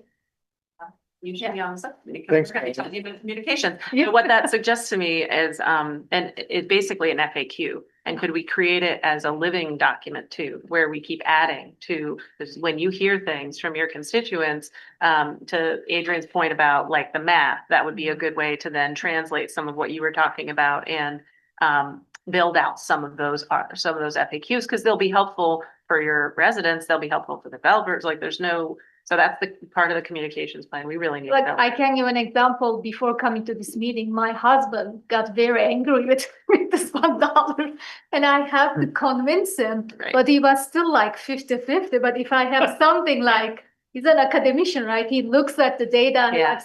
So I will be very confident. If I cannot convince my family, how I can explain to this like my numbers or like. Well, I have one other way to describe it too. I just want to put this out there that when you're selling your house, you're going to sell it at market value. And when you sell it, you walk away from it. You don't have any involvement how they're going to do anything with your house after you leave it. We're asking them to enter a development agreement with us. We're asking them to meet all of these other standards. And so in order to do that, you know, that's one of the reasons we're incentivizing this. We're not just selling it and saying, buy, do whatever you want forevermore. Like we have this process that they're going to have to go through. And so when I think about that, and I think about, I have to buy a house and I have to pay all this, you know, market rate for it, and then they still get to tell me what I get to do there or not. That feels very different. So that's the difference, I think, versus you know, you have a commercial property has a commercial value and you just sell it and you're gone. This is a municipal public-private partnership, and that's what's the biggest difference. Thanks. That's great. I am very encouraged to hear the tone of tonight's conversation. I think that, you know, what we're talking about here, and part of the point of this whole thing is that Montpelier does have some opportunities here. We do have the ability to be optimistic and to take the next step for a vision, toward a vision for the future that will expand our community, will bring families in, it'll put kids in our schools, it will meet the needs of workers who can't afford to buy or even rent in our current market. And all we have to do is keep our head down, keep working on doing this, and everything about this is a step towards what we said we were going to do when we asked the voters to agree to buy the property. A step toward what the voters said they wanted us to do when they said, yes, buy this property. And so I think this is very, very encouraging. You know, when we know, one of the things that I think is important is that this doesn't lock us into anything. We're not out there in the community right now. There's at least one architect who's been coming to us with her own vision for what could be on the property. There's this competition that's going on where other people are providing their visions for what could happen on the property. There's nothing that stops any of those people from saying, this is how I want to develop this property, because any of those visions could be the vision that really works for the city of Montpelier. So I'll take some comments from the public now. Why don't you come up? You're first. I know you told me your name earlier and I forgot it. Sorry. Can you hear me okay, or do I need to? You need to be at the microphone because you're going out over Great. the airwaves. Can you hear me? Yes. Okay. Holly Fowler, Bliss Road, again, member of the Complete Streets Committee. And I'll try to be very brief. I just have a series of observations. They range from question to concern. And they are perhaps things that I don't understand well enough. I was able to attend one of the subcommittee meetings on behalf of the Complete Streets Committee. But a couple of thoughts. I don't think we should be using the terms community and city interchangeably, because it's very clear in these documents that they are not the same. And so when we say that there's plenty of room still for the interpretation of what the community would like for this space, it's very clear in here that the city decision-making body is extremely limited. It specifically excludes the development board and other commissions, presumably also committees like the Complete Streets Committee, and limits it strictly to the subcommittee and city council. So I'd like to make that point. 1 million of the 3 million was specific for recreation. The request for qualifications is pretty housing development centric and not really, while it's mentioned in some places, does not really elaborate on what the developer's responsibility would be. There's a reference to the city's vision. I specifically asked about this in the subcommittee about which city vision this was referring to. And I don't think there's consensus. If there was consensus, we would not have ongoing work happening with Vision Montpelier that Adrian's been leading and others. When we talk about due diligence, I think it's important to talk about the net impact of development, not just the addition to the grand list, but what are the extended metrics that we gain as a community from this. And I was happy to hear Councilor Doyle speak to what we might gain and what the net impact would be on services, et cetera. I think that's important. Development to date seems to be car-centric. We've clearly prioritized grant seeking that is car-centric over multimodal transportation. Just going to call that out because it came up first this evening. A question is, what is the process for selecting and inviting proposals from those not in the RFQ cycle? This was a specific request I made, given the short timeline of the RFQ, to not limit it to only those able to respond in this short period if there's interested parties before the full proposals are due, but that process is not defined, and that will be confusing to those who participate in the RFQ to say, why would I participate in the RFQ if anyone can participate in the proposals, and that's not clarified. I've already mentioned that the city is specifically exclusive of the Development Review Board and other permitting boards. Most concerning is the selection criteria and how will the evaluation metrics be developed and what benchmarks will we be able to inform as part of that, because there's no detail about that currently. Thanks, and that's your 3 minutes. Thank you. Mike, do you have a response to some of that? Specifically the development review part of it? Yeah, Mike Miller, Planning Department. So I jotted down a few of the notes. So the DRB will still be involved. There's no exclusion of permitting. The DRB is not involved because to be involved at this stage would be what would they call ex parte communication. They can only wait until an application comes before them, so they really can't be involved in this step.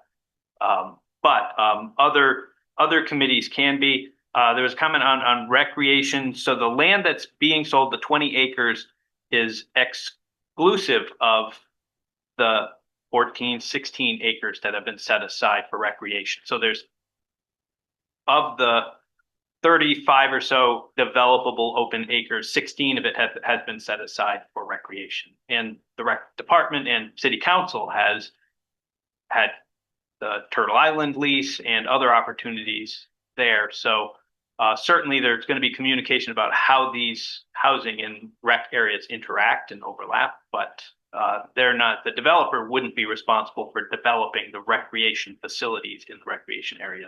That will come about through our rec department.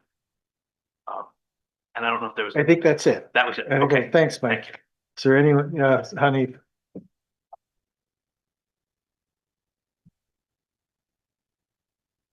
Again, Hanif Nazarali, Loomis Street, Montpelier. I was interested to hear the justifications for the $1 giveaway, because I think, like a lot of members of the public, I think will be really shocked to hear that. I personally don't feel very convinced that the RFQ is the appropriate time to put a developer incentive as, to address that barrier when you're already addressing the other barriers. And I would posit that you're really undermining the possibilities for competition and for leveraging some funds. With that land is not land like a parking lot in Barrie that is not going to, it's not an old building that is, you'd want to give away for $1 so that you incentivize some. This is the buildable land, 20 acres. It's a real asset. That's why the city bought it. And I feel like we should leverage that. Let's ask at the request for qualifications stage. Let's ask people to give us their concepts for what sort of housing they're putting on there. Let them do the numbers, Adrian. Let this process give us some of the numbers. What are they expecting in terms of the types of housing and the sort of the rate that they're expecting to sell those? I would expect that if we'll get a proposal that would say, based on a $1, a granting of 5 acres for $1 for this parcel of land, we could give you this kind of housing.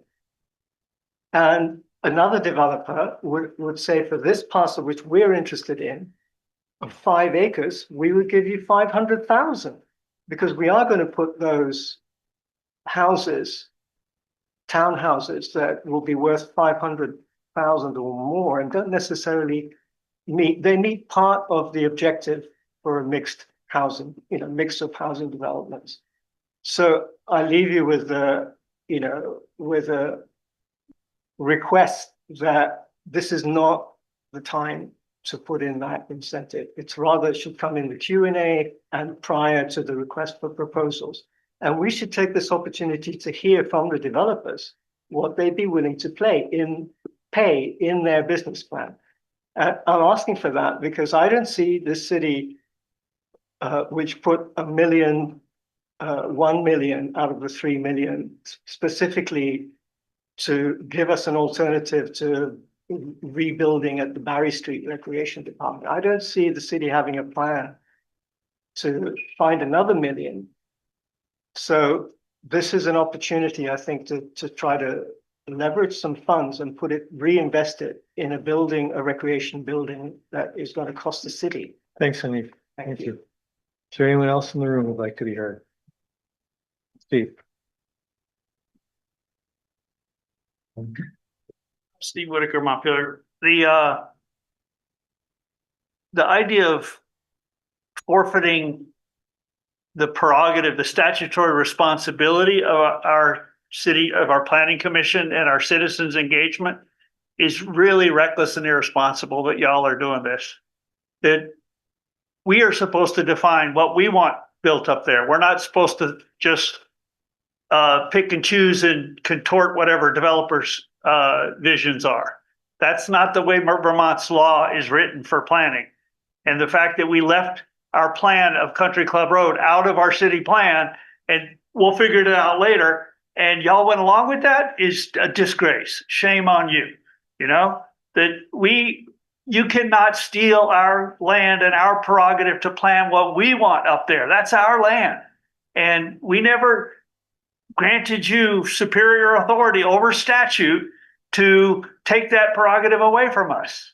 But I will relay some of what I gathered from watching all these subcommittee meetings. The vetting process under the developer first strategy was intentionally structured to protect proprietary information submitted by competitors, leading to significant concerns about transparency and oversight. Developers are generally hesitant to disclose financial models, specific designs, and chosen project partners, such as co-housing groups or nonprofits, in public forums. Most of this is verbatim from Stephanie. Executive sessions, council members acknowledge that due to the sensitive and proprietary financial and design details, the review of RFPs and RFQs would occur in executive sessions. This is just not the way planning is done or allowed to be done. And we have not addressed the elephant in the room, which is the transportation bottleneck. You're not going to get to build, and you cannot promise these developers that they're going to get to build what they want up there if we haven't done a traffic study. We haven't addressed the brownfield, finished the site assessment or the remediation requirements. And without those, you're risking, and I've said this again and again, you're risking luring these developers in and then having this thing blow up in their face and having them not want to come back when we are ready.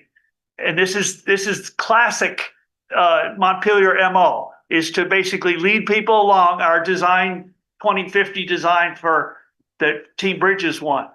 Shelve it. We're not interested. I hate to think what you're going to do to Adrian and Sandy Vitsum's work product. So y'all are just being reckless and irresponsible. You're violating statute, and you really ought to stop and pause and think about what you're doing. This is not the way to go about planning under Vermont law. Thanks, Steve.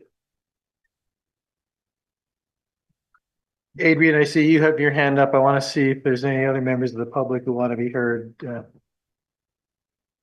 Honey, if you've already spoken, no. Yeah, no, Adrian, go ahead. So I just want to respond. So we are still working on the Vision Montpelier. We're going to have, I think, between 15 and 20 submissions, and we're presenting on November 12th. And once again, it is going to be ideas to share with the council and the community. I see this as a marriage and an opportunity as we get developers submitting their ideas on. So we're getting a plethora of ideas.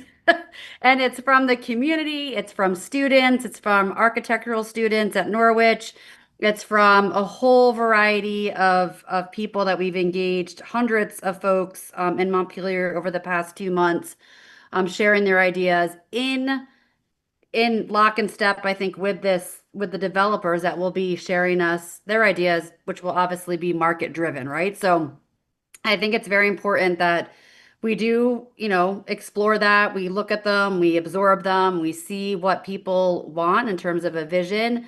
And so I think it's very important to, go through that process and look and see what people have submitted as ideas. And the other thing is, I just wanted to, I really wanted to stop and pause and make sure that we are fully vetted in terms of like exhausting the conversation around this $1, because I just want to make sure we're making the right decision and looking at all the risks and opportunities. And, what if we did just take it off of the RFQ? Is that horrible? Would that totally like mess the whole thing up? Like, I just want to make sure, like, I was on the subcommittee. I felt like it was good, but I'm listening to the public and getting messages that this is a terrible idea. So I just want to make sure I'm very confident moving forward. And if there are options A, B, and C, that we can hear them and just make sure I'm at least very confident in that before we move forward. Stephanie, do you have something to say about that? Respond. I have a few responses to a few of the things that were mentioned because they were good points. So one thing in particular, relative to taking the $1 out of the RFQ, it does diminish how many responses you're going to get because people don't know what are you going to end up charging for this property. It'd be like going to shop for houses without knowing any of the property prices, without knowing are you going to see a house that's out of your budget or not? And so when they're trying to understand how much it is, and unless you're asking, okay, come to us with a proposed purchase price, is anyone going to propose less, like more than $1? I mean, they're going to make their numbers work. And I'm telling you, and Carrie, I think it was Carrie's point.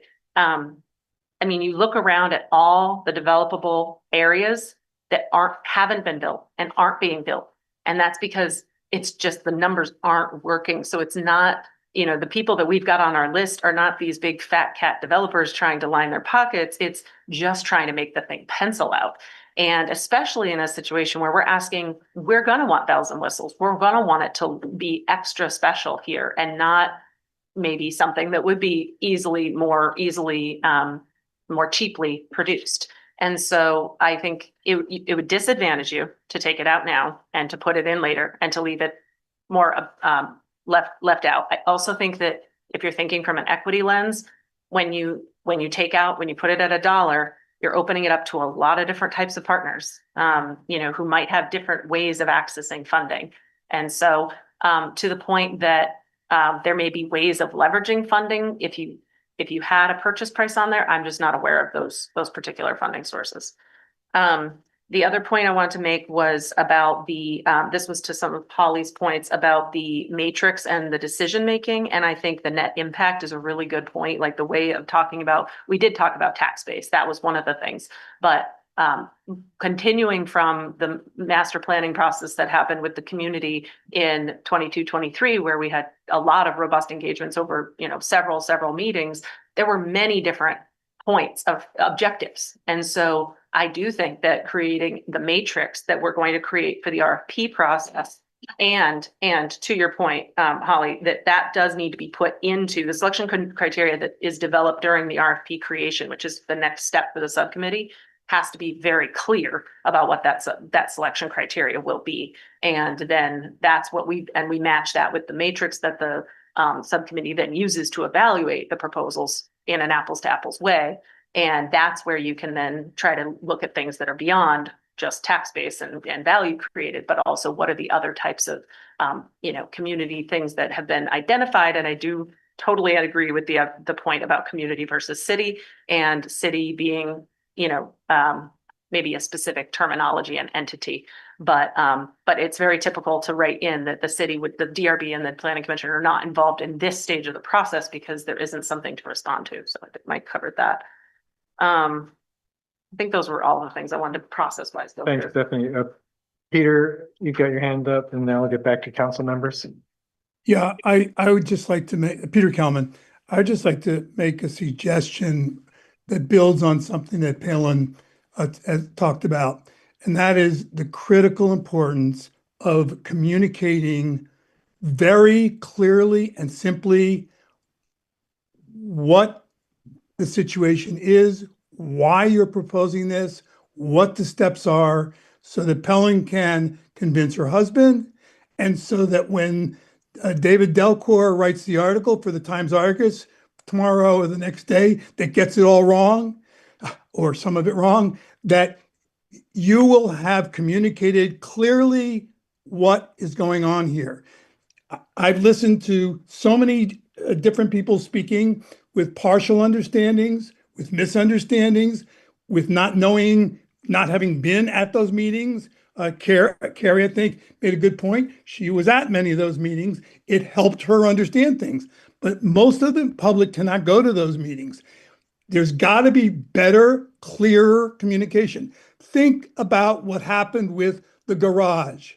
We would have that garage today. We would have a civic center today, a convention center, if the city had communicated more clearly why that was critically important for the economic health of Montpelier. It wasn't done, and so moneyed interests, convinced people that this was a horrible idea. So I plead with you, Kelly, and to work out a communication plan right away. Get out there before that Times-Argus article hits. And it's got to be more than just in Front Porch Forum. Thanks, Peter. Helen and then Ben. Ben, did you have your hand up too? Okay, go ahead. So I just want to ask a similar thing. How much flexibility do you have, Stefan, in terms of timeline to give us maybe a couple of the days, have a press release? I don't know, like again, some kind of communication, then we can share with the public.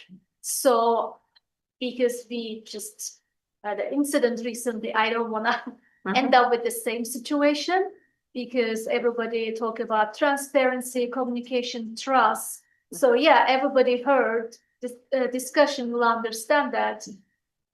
I don't know the result of the vote, but there's a tendency to say yes to this document, but how much time we can get from you to communicate with the community members in a good way, then when everybody knows.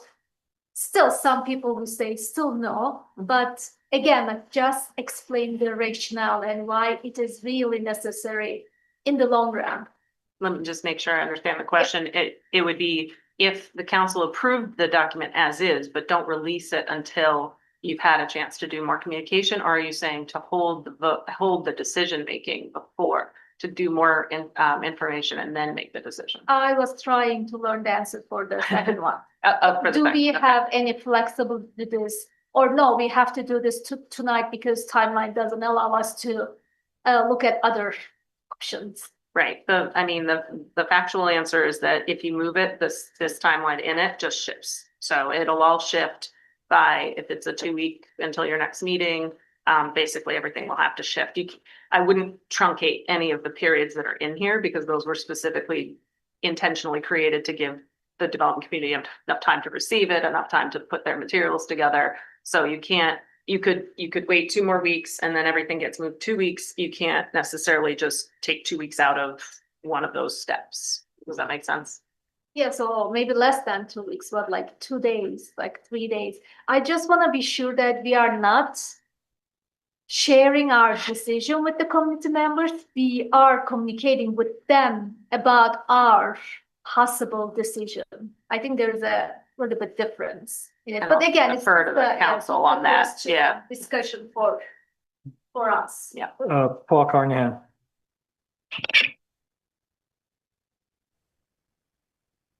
Hi, thank you for recognizing me. I just had a couple of comments.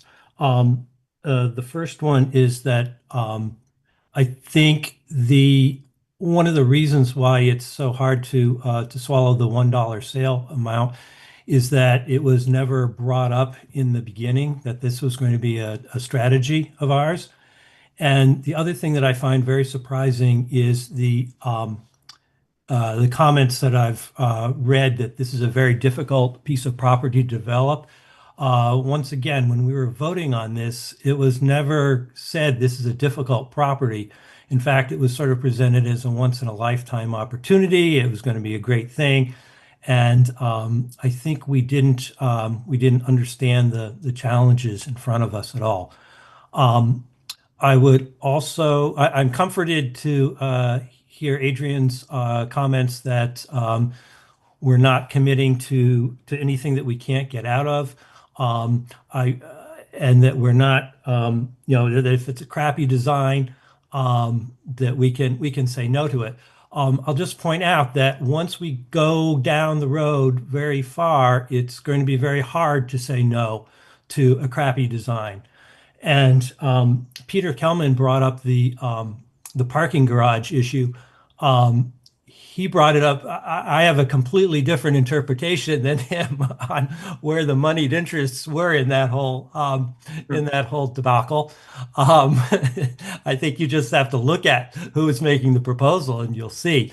But once it got to a certain point, the developers dug in their heels, and there was no way to get around what many people saw as a crappy design.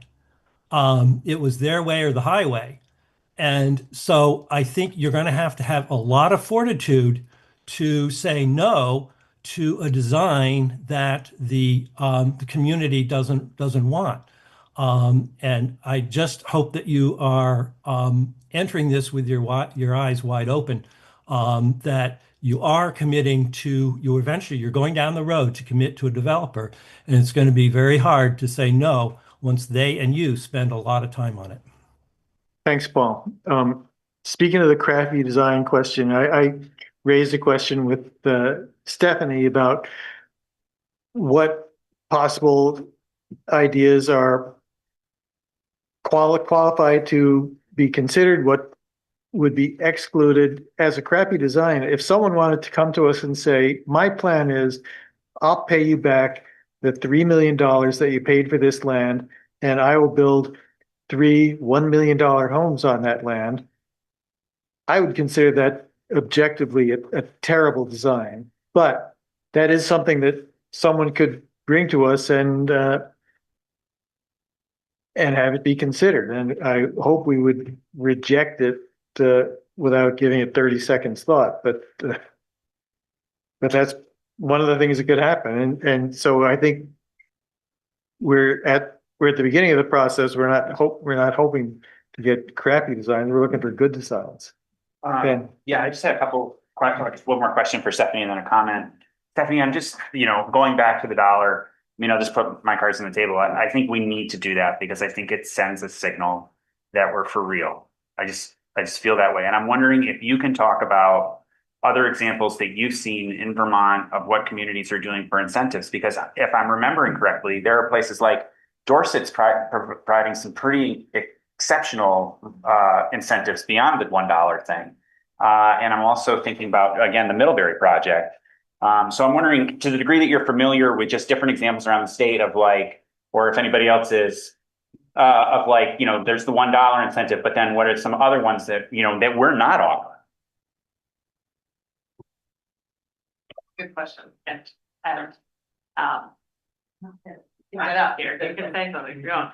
I think there are, they are unique to the community. It sometimes does matter what the property is. It sometimes matters, what they have at their disposal, or where the property is, for example. But, I'm trying to come up with others on the top of my head, and there's not much that you could do here that's similar. But, in other communities, they're putting in, they're actually they're helping restructure leases, for example. Did they put this out in the RFQ? I can't remember exactly, but when they got into the public-private partnership development, one of the barriers that they had was how to fill the space, fill commercial space, for example. Now, that's not an issue out here, but something that we have, experienced in around the state is that commercial space is less viable right now. We don't have a lot of commercial demand. We have housing demand, but you want that first floor activated, for example. So having the municipality act as a partner in securing or even subsidizing sometimes the lease that goes into that property in order to make it a viable project. And sometimes that doesn't come out until the developer asks for it. So there are possibly incentives we want to add that they bring to us that they say, well, could you do this with us? If you did this would really help. And that's what was done. Now it was done a little bit differently in the city of Rutland, but this hotel that's going to be built there now after 50 years of being a decrepit, single parking lot, decrepit, but an old parking lot that has a bunch of brownfield contamination underneath, $5 million worth. They asked for a whole laundry list, and they bought that property at market rate. They bought it in the market. That wasn't a city property, but then they came to the city and said, how can you help us? Because we have this gap we cannot close. And so they put in TIP, they put in tax stabilization, they helped partner to do the sales tax reallocation, they waived sewer fees, they worked with DPW to help with parklets and to get park space and to help close streets from time to time to be able to allow construction because it's a tight building site. Like the list went on in this development agreement because the city is all in on getting housing unit and a hotel in their downtown. So there are different ways for different communities. Yeah, and thanks. That just is a segue to the second thing that I wanted to say, and Holly, it kind of goes back to your point about the distinction between the community and the city, and like the city council ultimately, right, is the decision-making authority on the right, and that needs to be clear. I think it's incumbent upon us to take input from the different people in the community to inform our decision. But I would also say that the reality is, while we might have the decision-making authority on a proposal, if we get one, the community has the power here in terms of creating the authorizing environment for things to happen. And I think about Rutland, they just had the TIF vote recently that it passed 80% of the public voted for that because they knew how important it was to move forward. And, they have set ambitious housing goals of like hundreds of units a year, and they're doing what it takes to make it happen. And they're an example, but they're also the competition, right? And I just think I don't know, that's honestly been the thing I've been struggling with this whole thing. It's like, we can have this RFP and like, we can all vote for it tonight and put in the incentives and it'll be great. Ultimately, it's going to come down to the authorizing environment of this community of whether or not they choose to move forward with housing or not. Having heard that, Ben, I would like to invite somebody to make a motion. We can continue the discussion, but I think we're at the point, we've digested everything in this. Is someone ready to make a motion to approve this? I will move that we approve the RFQ prepared by Whitenberg under the guidance of the subcommittee and follow the schedule distributed to potential developers. Adrian, are you jumping out of your seat there? Yes, I am. I was going to make a motion, so I would like to amend Sal's motion. Well, let's hold off. We don't have a second to Sal's Okay. motion yet. I'll second Sal's motion. Okay, now you want to move to amend Sal's motion. I would like to make a friendly amendment to slightly adjust the timeline to release the RFQ on Monday, October 27th, to hopefully allow the city a little bit of time to put out a press release or share some communication before it's sent out to the developers. And to ensure that the CAD files are in the RFQ. Monday, the 27th. Sal, does that work for you to accept that? Or do we need to vote on that? Either way is fine. Well, I think we need to discuss it really. I mean, this was a very compressed schedule. The subcommittee's schedule was compressed, and 8 o'clock in the morning happened to be the time when we could all get together in pairs of days. You know, we worked 2 mornings, one after the other for 3 weeks. Because we want to meet the deadline for the disaster relief grants with a list of submissions. I mean, that's been driving the process. Mike, what do you? Mike. Thanks for flagging that. Yeah, on the DR, disaster recovery, so community development block grant disaster recovery, the initial timeline that had been laid out for the second round was to be in December and February. So it'd be an application, pre-application in December going into February. So we were trying to get into that window. Our communication with the state is that they are going to have a second round, but it is going to be pushed out between 30 and 60 days. They haven't made their decision as to what their timing is going to be. They want to finish reviewing the current applications and see where they're at. But So if probably you needed January, a couple February. more days and it had to push a schedule a couple more days, it's not going to hurt our timeline with respect to the DR grant. Okay. Okay, so that schedule has officially been pushed. It's what has happened is it's been officially removed from the website. So the December 16th submission for the second round has been removed. They have not put anything new in, but we have been in meetings where we have talked to the people who said, this is what we're talking about. This is where we expect this new timing to be, and it'll be released when it's released. But we know it's going to be at least be pushed about 30 days. Folks, are we?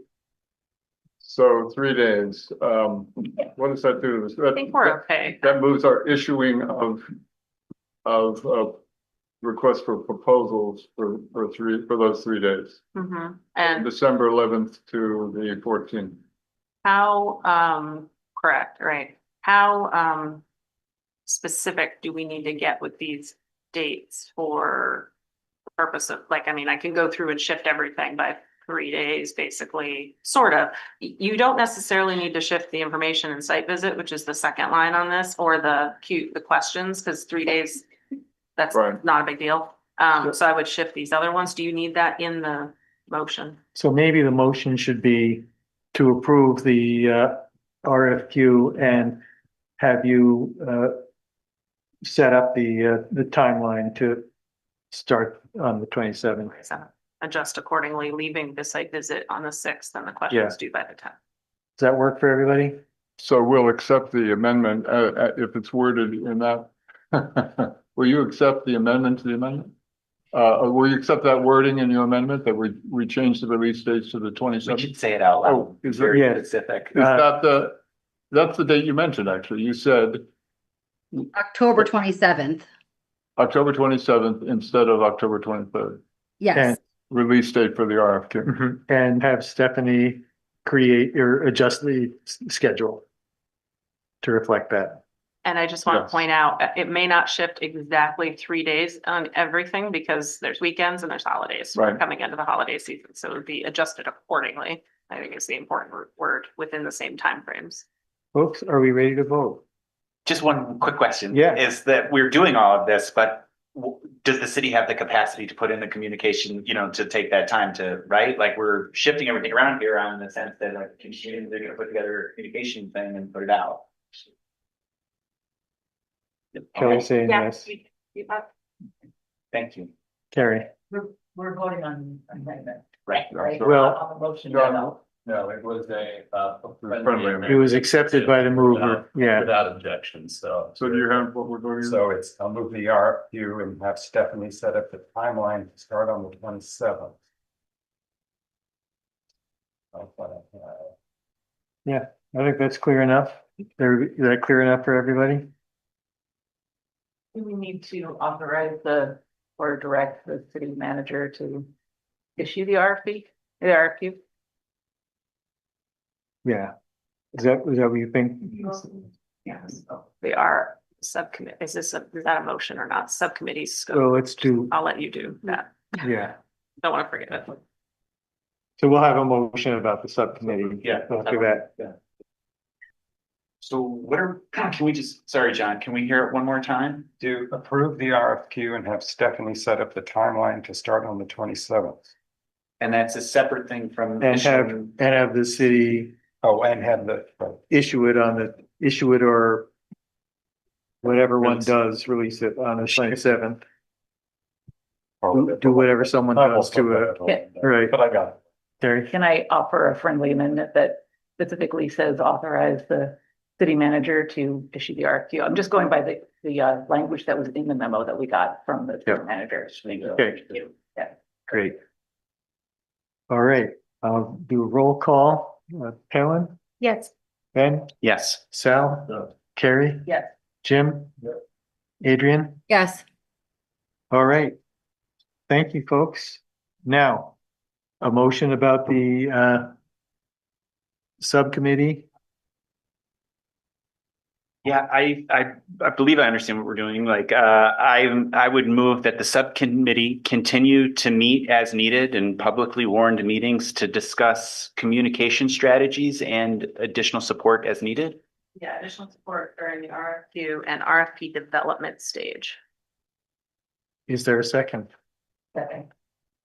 All those in favor signify by saying aye. Aye. Aye. Any opposed? Great, folks. Great work. It's now time for, it's 8:50. It's now time for our 8:30 break. So let's come back at 9 o'clock or thereabouts.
I will call us back to order. And we are up to item 8, water and sewer budget workshop.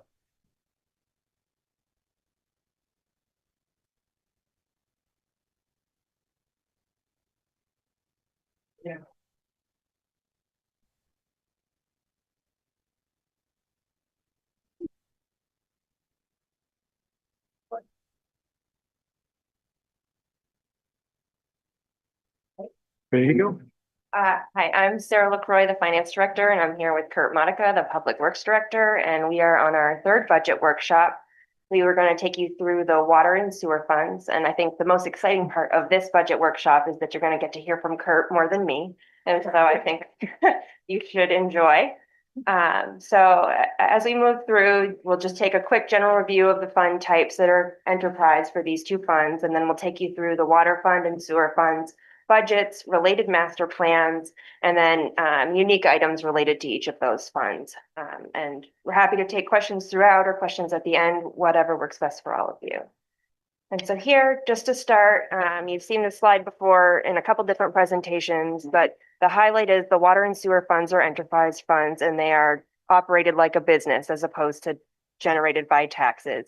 And the biggest takeaway here is that these are both operating and capital budgets in one, and the charges for services that fund these are the water usage fees and the sewer usage fees, along with leachate and septage receiving, as well as different state and federal grants. And so you'll see a common theme here as this is really a charge for service versus taxpayer-driven funding. So the water fund. The water fund accounts for all revenues and expenses related to our water system. As I said, it's self-supporting and it's to cover the full cost of providing safe, reliable water service and maintaining our water infrastructure. And so I'm going to take you through the budget, and I'll let Kurt take you through the master plan.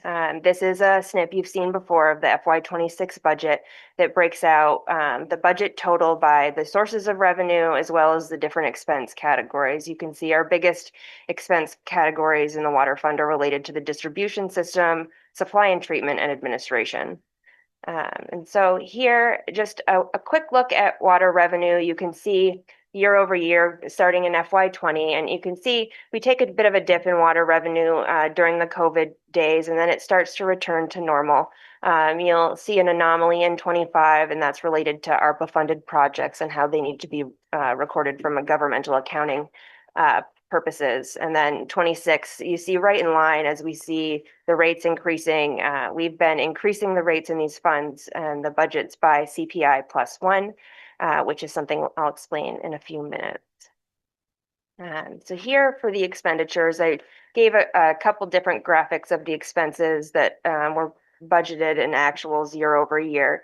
You can see them broken down by their different categories that I referenced on that previous slide, and obviously the water filtration category being the largest category here. And so as you can see, the expenses are pretty steady over the years as we work to fund day-to-day operations and invest in capital.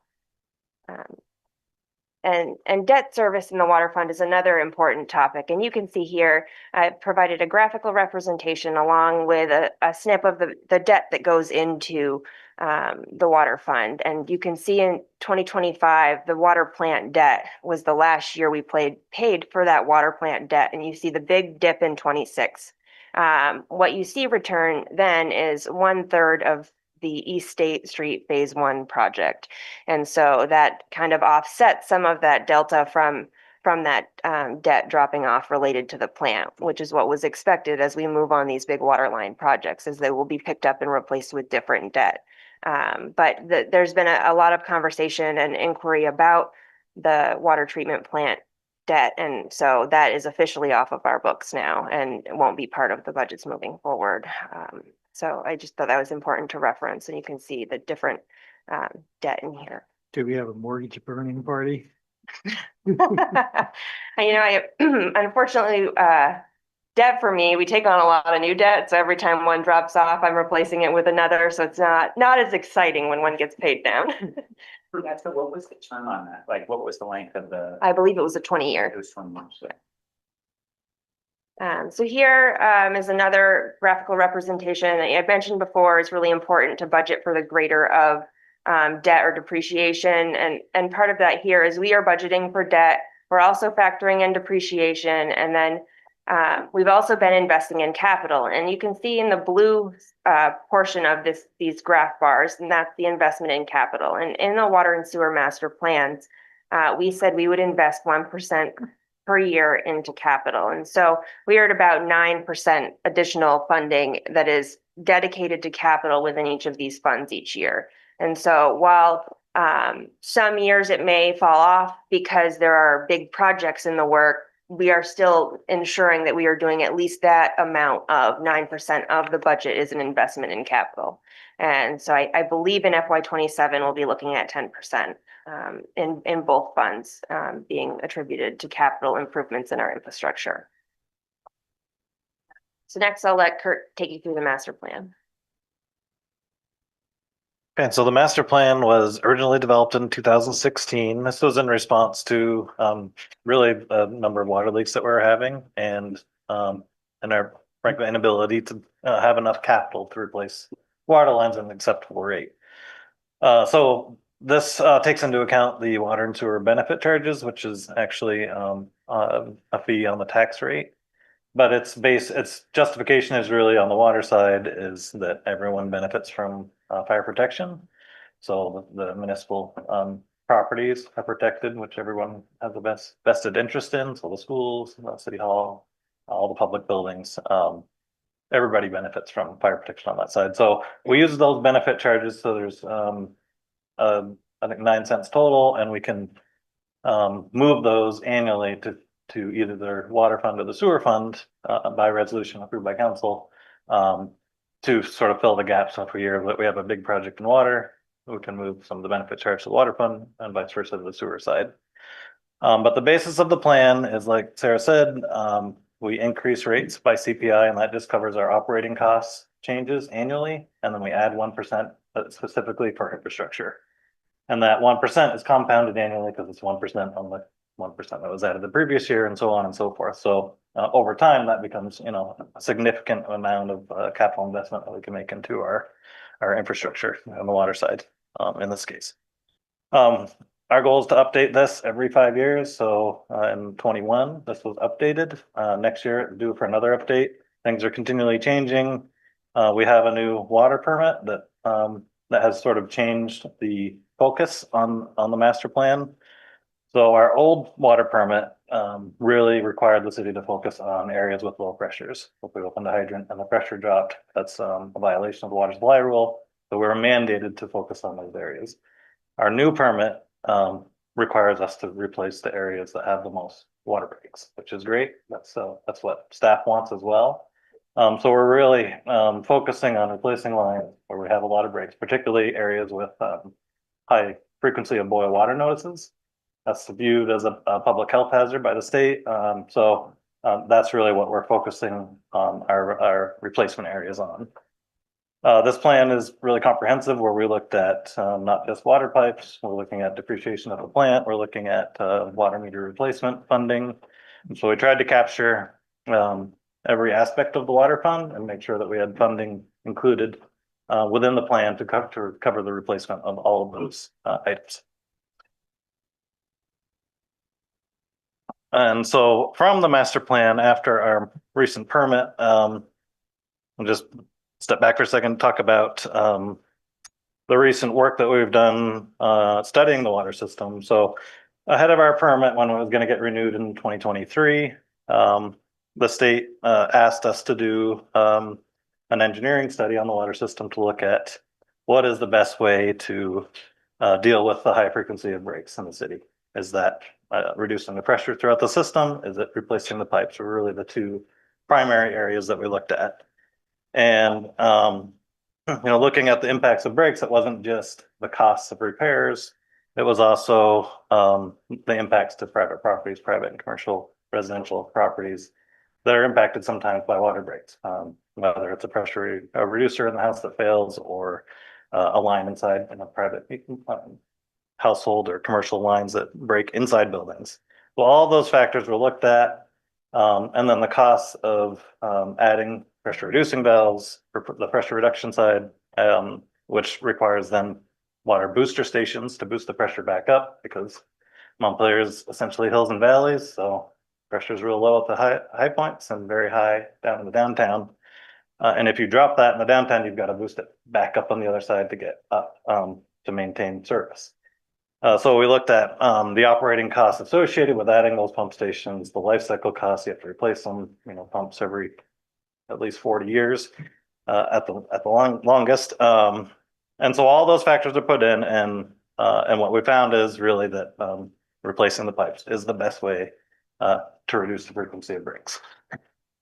And then from that PER, all of the highest frequency areas where we have breaks was identified.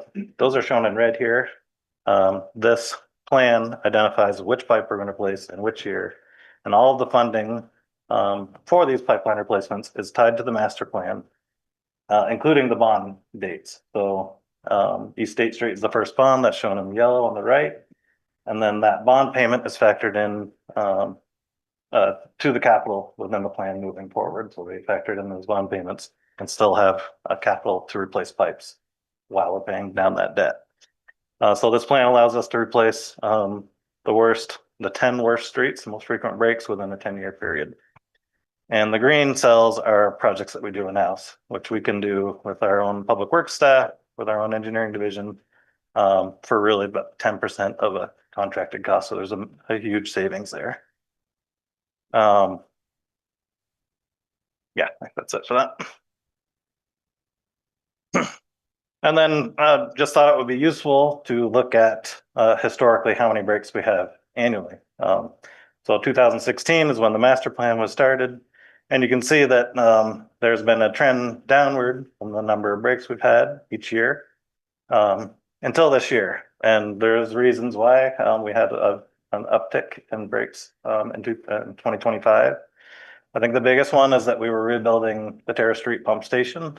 That was the first time that pump station was rebuilt in approximately 4 years. But we have to maintain service, so you pull one pump off, have it rebuilt, put that one back on, and then do the second pump. But what we found is when we pulled the first pump off, that when those pumps would come on and off, having the plated side where the removed pump was, it restricted the water from being able to go back into the system. So that was sort of like a natural pressure relief to go through the pump and back into the system. So it ended up causing pressure spikes when we pulled that. And we corrected it through programming, extending the pump run times and things. But it did cause some pressure spikes and did cause some leaks. We also had a hydrant failure at the Public Works garage. That's where we fill all our bulk water. We sell bulk water to haulers, and that failed rather suddenly, and that caused 3 or 4 leaks with a big pressure spike. And then the third contributor to that high spike is sprinkler malfunctions in the downtown commercial buildings. When those hammer on and off, again, I get pressure spikes that cause some leaks. So I expect that next year we'll see continued downward trend. This year was an anomaly. And then similar, the cost of repairs. So we took our work orders, combed through, filtered out all of the costs related to water leak repairs. And again, you can see that there is a downward trend in how much we're paying annually. So to me, this really is a telling sign that our plan is working. We're dropping leaks, we're dropping costs and repairs. And this also includes the cost of paving, everything related to the water leak, not just the repair itself. The one thing that is not in here is contracted repair costs, which I just frankly didn't have time to pull all that together, but we certainly can get that for a future discussion. And then this sheet shows all of the work that we've done since the master plan was adopted. So there are goals within the master plan of how many feet per year of water and sewer we would like to replace. And then this is a representation of the actual number of feet that we have replaced. one thing on the sewer side is that CSO projects are not reflected in sewer replacement lengths. So the last two really big projects that we've done on State Street where there's a lot of storm work, but it's paid for through the sewer fund. And that's to take the stormwater out of the sewer to reduce overflows to the river during heavy rain events. To summarize, the bottom line is that we are a little bit behind our goals. And there's a number of reasons for that. The biggest ones is the pandemic. During the pandemic, we were required to shut all construction down. So we lost a year during that time. We also put a lot of time into the wastewater plant and investment. We've done one really major upgrade of 16.5 million. And we have another one in the queue. In 2021, we worked through a development agreement and accepted the Murray Hill private water system and took that over. We added a small booster station as well as a lot of fair amount of distribution, but also added a lot of users and another $50,000 a year of revenue. We've also increased permitting challenges, so there's new urban soil rules that really adds cost to projects, and reconstruction projects have increased stormwater permitting rules. The biggest of all of the factors that we are struggling with is engineering capacity. I've had a vacancy for 3 years. We finally filled it for 6 months, and very quickly that engineer found a higher paying job. So one thing I'm going to be looking at for the next budget cycle is to increase engineering rates so that we can be competitive with the private sector. So that we can't do projects without internal engineers. We can hire a lot of work out for 3 times the cost, but we still need municipal managers to obtain the funding to do the public outreach, to make sure that we're doing projects right. It's really important, the staffing piece, and that's like I said, the biggest obstacle that we're facing right now. One other approach on utility replacement is asset divestment. So there are dual water mains and sewer mains all over the city, and that's twice as much pipes for us to maintain, twice as many to break. So one of our focuses has been on as getting rid of those dual pipe streets and reducing it to one bigger pipe that can handle all the flows. School Street's a great example of that. Do you just do that when we're also doing the paving for the road? A lot of times paving is faster and cheaper than utility work, so it's ahead of utilities. So yes, sometimes East State Street, yes. Yeah. School Street, yes. And Northfield Street, those are when we did full reconstruction projects. A lot of the in-house projects, we just patch the road and just do the utility, the water in particular. But School Street is a great example of we had 2 pipes that were both breaking a couple of winters ago, and we had ended up having to do an emergency winter construction project to replace the worst of it. And then we came back the next year to finish the project out. So that ended up, there was I think an 8 and a 4. We ended up putting a 12-inch pipe that could handle everything and eliminating 2 old pipes that we were having a lot of problems with. So it's a great way to reduce the total achievement of getting to steady state. You can reduce your total number of assets. The next time someone comes through and tries to replace these pipes, we're only dealing with one. And there's also challenges with shutdowns, because you're dealing with multiple sets of valves and they cross connect, and it's a whole mess. So that's kind of been our focus. We've done a lot of streets with dual water mains, and all the green highlighted pipes are areas that we've gone from 2 piping systems to 1. And then the last piece on the sewer side is that we have 2 sewer pump stations in design right now. Those are the 2 that were flooded in 23. The one at the roundabout, which will support the Country Club Road development, is in preliminary design, about 30% right now. And then on Lower State Street, which is pump station 1, our pump stations were built in 1962, well past their design life, and we just have to tackle them at this point. Okay, so this photo is a pipe off Ridge Street, and you can see that there's not much room inside the pipe anymore. That's called tuberculation. It's basically iron deposits that build up inside water mains. This happened before the water treatment plant was put in and there was pH control. Well, basically, the water was a bit acidic and it would leach out the iron and then it would get caught inside the pipe. And so another argument for the pipe replacement strategy is that if we were to reduce the pressure in this area, people would probably lose service in their upper floors of the house because this opening on a 6-inch pipe is probably maybe an inch at best.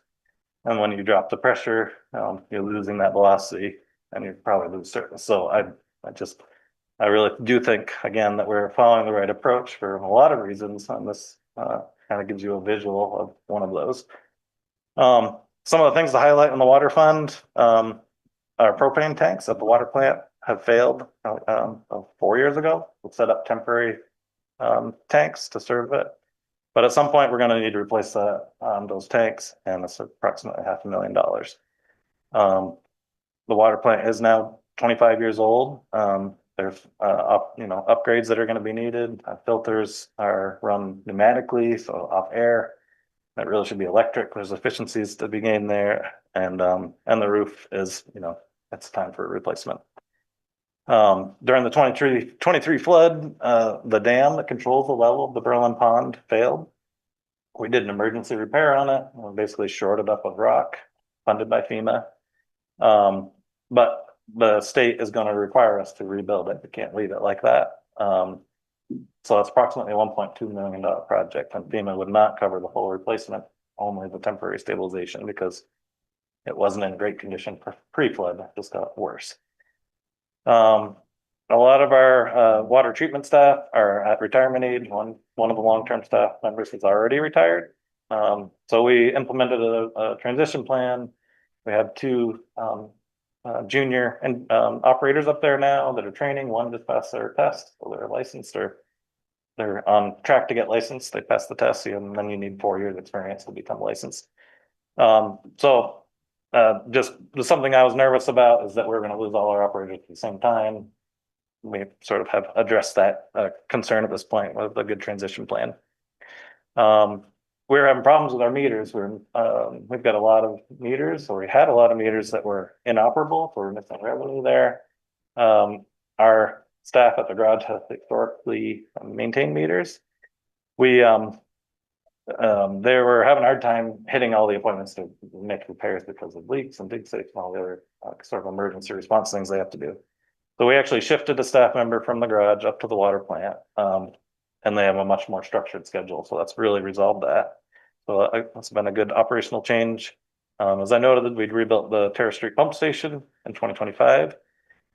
And then just a workload increase in 2016. And this is part of the reason why water breaks are really a lot of discussion around it in the public, is that before 2016, boil waters were really not, they weren't done unless it was an extreme event. The one time I remember pre-2016 is when the whole city sort of drained when we had a break on Taylor Street.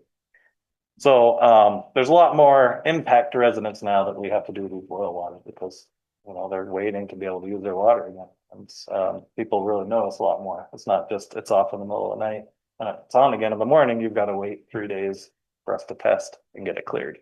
So it's a lot more impactful to water users. Another on the staffing study, they're talking about cross-departmental support. Because of the cuts in rec, our water plant staff is now supporting pool operations on the weekends. So they come in anyway to do labs. So it seemed like a good fit. They know chemistry, water chemistry. So we've got to test pH and things at the pool. So our plant staff are now doing that. And in 2024, they won the best tasting water award for Vermont, which is pretty exciting. So how do we go forward? How do we get out of the water leak issue beyond what we've already done and are doing? What we're thinking is the next step is really look in the new technology of pipe bursting and lining. So pipe bursting is pulling a fuse pipe through an existing pipe and breaking it up so it's bigger. And then you have the liner inside becomes the new water main. Lining is keeping the pipe the same size, but putting a liner inside of it to increase its structural integrity. We've never done either of those on water. We've done them on sewer pipe bursting. So we've got some research to do, but we think there are opportunities. We have to select areas to do this. it's a little bit, I think, once we figure out the best way to do it and those contract documents, we can do it economically with somewhat reduced staff time. But I think that's one of the ways that we're looking at doing this. The other thing is I need engineer staff that's gonna stay with us to help manage this work. One last thing I didn't put on here is just kind of exciting. That was we're color coding our fire hydrants by flow. So you'll see them around town. They started up on Berlin Street. Quick reference for the fire department, so they can go up. Each color has a different flow rate. So as part of that PER, we had them identify every single hydrant and how much gallons per minute you can get out of each hydrant in the whole city. And it's going to take us a couple of years, but we're going to get all of those color coded, which is pretty cool. And for the people out there in television land, PER stands for? Oh, preliminary engineering report. Yeah, sorry. Thanks. So it's my turn again, and I get to be brief, and Kirk gets to be long-winded, so I can appreciate that. So we're going to hit into the sewer fund now, slightly less complex than the water fund until you get into the wastewater plant itself. But again, self-supporting enterprise fund funded by user fees and not taxes, and this one's to cover the full cost of safely collecting, treating, and disposing of wastewater and maintaining our sewer infrastructure. And so here you'll see the budget snapshot from 26. Again, you've got charges for services, the benefit charge Kurt had mentioned that's allocated to the sewer fund, along with penalties, interest, and other miscellaneous revenues like grant funding. Again, you can see you've got the offsetting expenses related to the delinquent collections, sewer system collections, and then the primary cost here is the wastewater treatment itself. And so as we move through with the revenues, you can see here, giving you total revenue. I'm also showing of that revenue, how much is septage, leachate, and other hauling that's brought to the city that we charge for. And that is a great revenue generator for the sewer fund. It really helps with capital infrastructure. And as we continue to evaluate our capacity, the more we can take, the more favorable it is from a revenue standpoint. Next, we'll move into expenses. Similar to the water fund here, I'm showing you the different expenses by category and fiscal year slightly differently. So you can see the sewer fund, its primary expenses, again, are the wastewater treatment itself. Just for a second here. So then debt service in the sewer fund, you can see it has been, or it is trending downward, but I want to note that that does not include phase 2. I do not have estimates for phase 2 of the wastewater plant in here, just the portion of East State Street that's part of phase 1 of East State Street. So there will be big debt from USDA related to phase 2 that will increase the debt service in this fund, but that was expected when we headed into the project. And then you can see here the list of debt that makes up the sewer fund. And in 2027, you'll see down at the very bottom, 2025-1, that's 1/3 of East State phase 1 coming online and having to pay that back. So then again, similar to the water fund, we are doing the 1% in line with the master plan. You can see in orange that 1% capital investment increasing year over year. You can also see the debt year by year. I will note that 22 is an anomaly. That's around the time of the closing of the wastewater plant phase 1. So there would have been a BAN or GAN repayment at that time, which skews the debt that you'd seen previously. And then back to Kurt. Okay, so the master plan here is structured, the same way as the water plan, 1% plus CPI annually. The focus on the sewer side is really CSO elimination. So that's combined sewer overflows. That's when heavy rains causes the combined sewer and rainwater to overflow to the river, which I'll go into a little bit more detail on the next couple slides.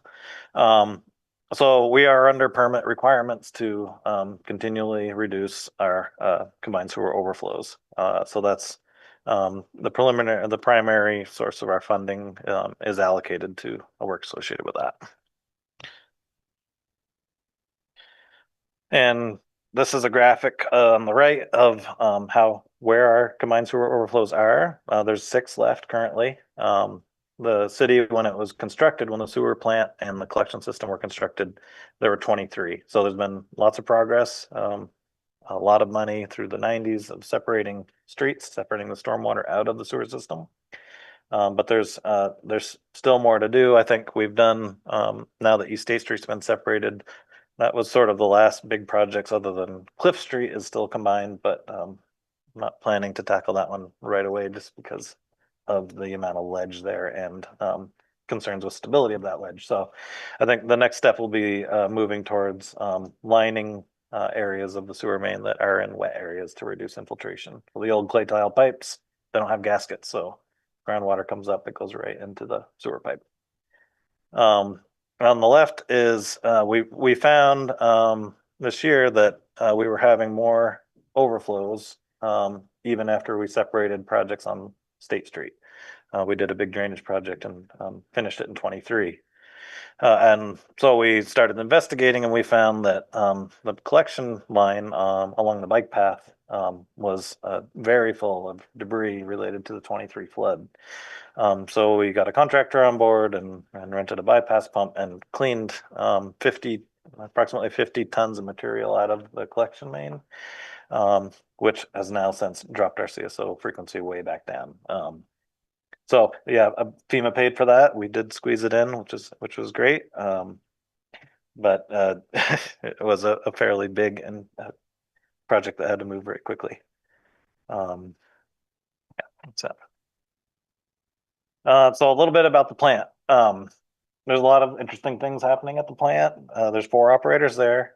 We did a $16.5 million project in 21 that allowed us to take in food waste, increased our receiving capacity for septage.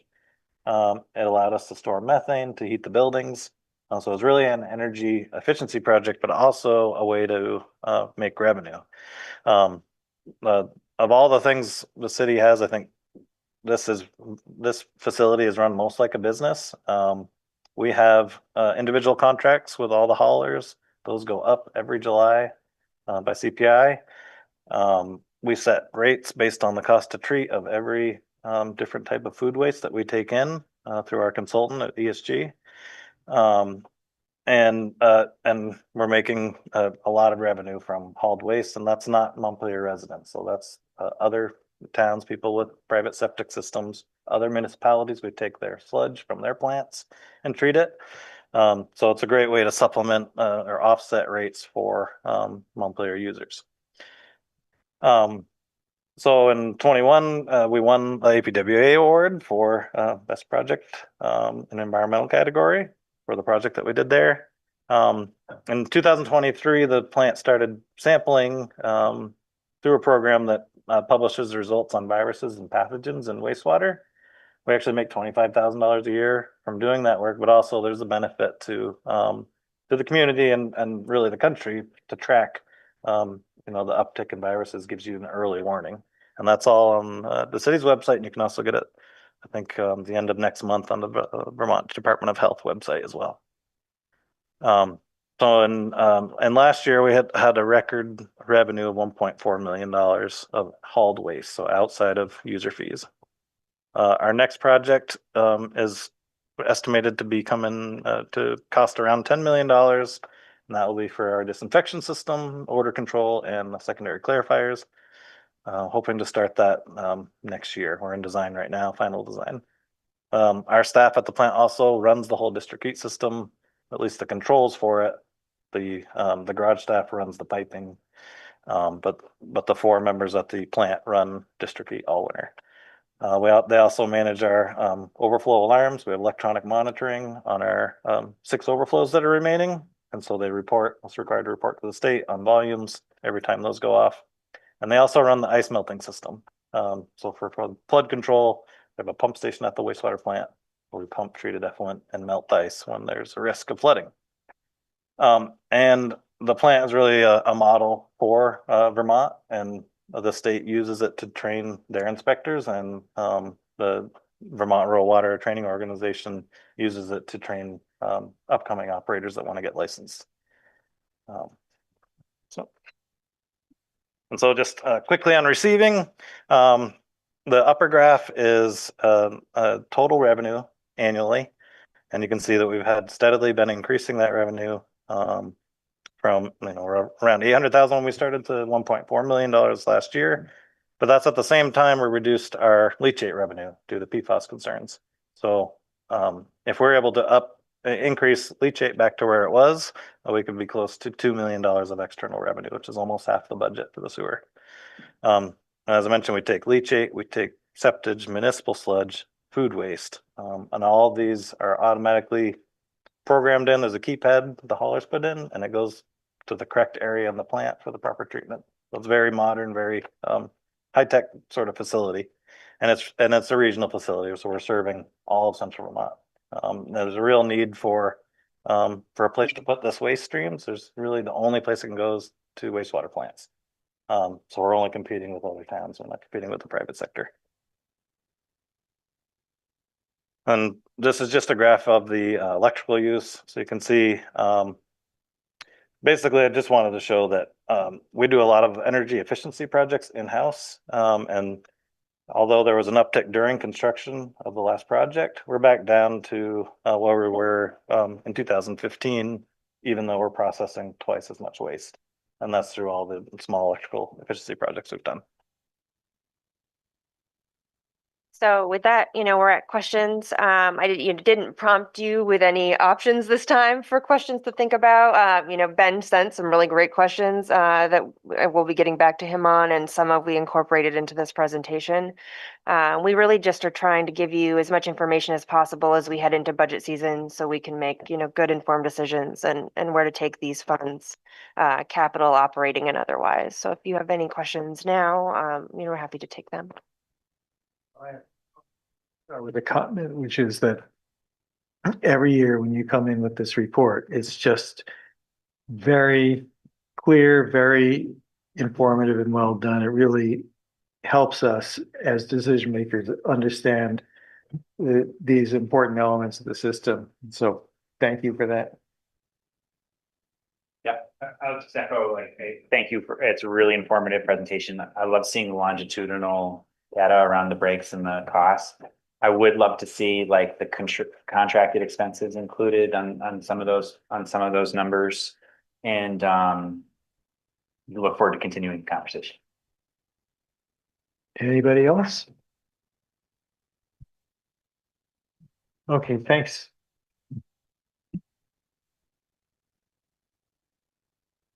All right, we are up to, oh, look at that. We have a budget for 30 and we came in at 35. So pretty good. So yes. Mike, item 9, filing fee for appeals. Union Council and Mr. Mayor. So I'm going to turn this over to Matthew, who is online, and we had a request to do some work and look into what are the actual costs it costs staff to do process appeals. So we get there are 2 types of appeals. One is an appeal of a zoning administrator decision, and those go to the DRB. And then there are appeals of the DRB decisions that go to environmental court. So that's kind of a separate fee. But we kind of tasked and gave Matthew the opportunity to go and look at, study up what are all the different costs, work with Meredith and find out what it would actually cost us in time to put these together. It's in your packet, but I'll turn it over to Matthew to give a quick presentation on what he found. Yeah, good evening, Council. You can hear me? Yes? Yes. All good? Yes. Yep. So can I share my screen? Is that possible? Yes. Yep. Okay.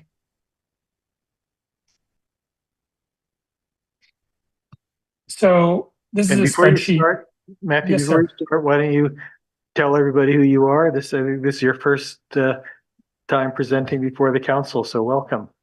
Thank you. Yes, so my name's Matt Jelisik. I'm the city's new community and economic development specialist. I started at the beginning of September.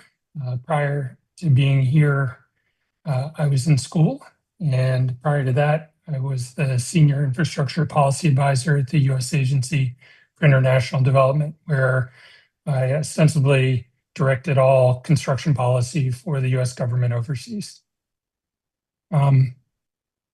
Mike and Meredith and I worked hard to try to figure out all of the costs involved in an appeals fee. Currently the city charges $300. That is more than Burlington, which charges $250, and South Burlington, which charges $233. They have a addition, it's $200 plus an extra fee. Those are the only comparables I have. But the actual cost that the city bears for every appeal is significantly more than $300. So these are conservative estimates on the costs. You can see the hourly rate for Meredith and for Mike times the number of hours. But again, those are kind of very conservative estimates of the number of hours. And even at the conservative estimate, the cost to the city for every appeal is approaching $1,700. So we're subsidizing the city is subsidizing with labor for Mike and Meredith and the planning office itself, almost $1,300 for every appeal. And this is also important, as Mike said, when the appeal leaves the city and goes to the state level. Although the amount of staff time is usually less, it can go dramatically higher. There was a project that Mike had to prepare for, and it took him over 100 hours to prepare for a deposition with the state. So as we start to consider what the response to this should be, it's important to recognize that, of course, we don't want to jeopardize citizens' right to appeal, but we also don't want to be giving away a lot of time for free in these tight budget situations.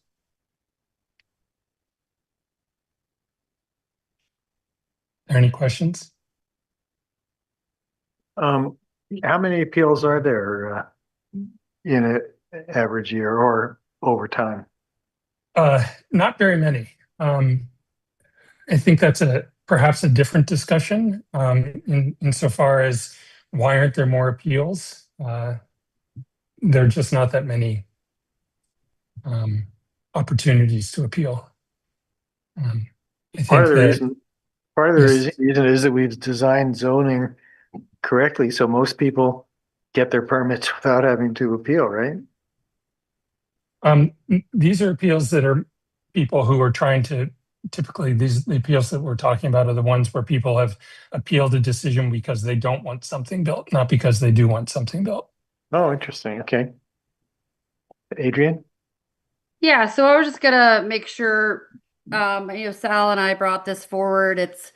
I think this is really critical for us to think about, and it's really timely as we start thinking about really pushing forward development and knowing that other opportunities are trying to be developed in Montpelier, housing, right? We all want housing. And so this is, and I don't know, the data piece of this is really hard. I think, what are those lost opportunity costs? Because I think from what we've heard through the grapevine, right? Fact, fiction, I don't know.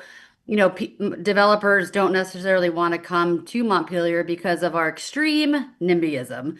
We have a very bad case of not in my backyard. And so I think as a city, how do we overcome that? How do we educate our neighbors? How do we have communication campaigns to say, we need housing, and guess what? It's gonna be in your backyard. And so, one example is we have a development going up on Town Hill Road, and the neighbors appealed. They're friends of mine. They called me, said, how can I appeal this? I do not want this house in my backyard. We've lived here. This is not what we want. It was gonna be a quadplex home ownership, and it's stalled out, lost a season of construction. And it's really, I think And the whole purpose of this, our appeal cost is $300. So anyone can appeal a project, and it has to be reasonable, right? There's a whole statute around it. You don't really have to have too many restraints. And so, I mean, we can talk about what those regulations are, but one of our thoughts was, within our sphere of control of city council, under the law, we set the fees when it comes to, appeals. And so the state, it's on our city plan to look at, changing the state law, which is obviously much harder, more timely, would cost a lot of money with lobbyists. So within our sphere of control of the city council, we asked Matt to say, well, what is a reasonable fee? 300 we know is too low because people can just go and file this fee and it delays a project, it costs money, and we don't have housing. And so $1,600 is at a reasonable fee while still allowing people, the right to appeal. We don't want to take that right away, but we don't want frivolous appeals just to stop progress, knowing that people literally do not want houses built next to them, near them, within the vicinity of them. So I think it's a multi-factor issue. I think this is one avenue that we can control, but I think it's also a communication issue that we need to let our community know that we want to build housing. We want to build housing in your backyard. And how do we make that happen in a way that we can all work together? And, I think this was just one opportunity to look at potentially restricting some of those or limiting them just because it's easy, it's cheap, and it really doesn't, do much to the person, but it has a huge impact on progress. So that was just a little bit of background I wanted to share as to why we're talking about this today. Thanks, Adrian. Anyone else on council? Then, No, I actually just like to hear from the people, and I know there's a lot of people here who would like to speak to it. yeah, Mike, I guess just wanted to add in one other piece on the process of how appeals work. We certainly could have a different fee for an applicant who gets denied and wants to appeal that to the DRB as opposed to a neighbor, but there's certainly that opportunity.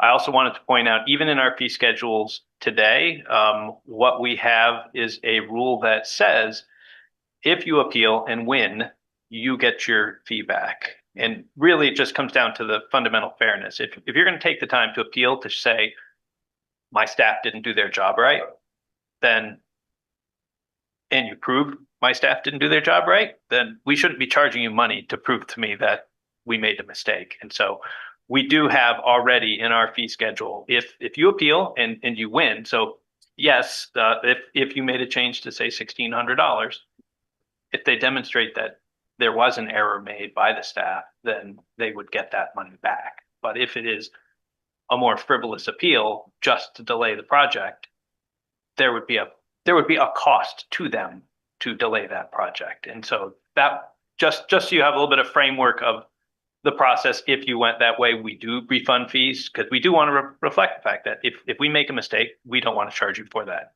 So, and we do. And we have.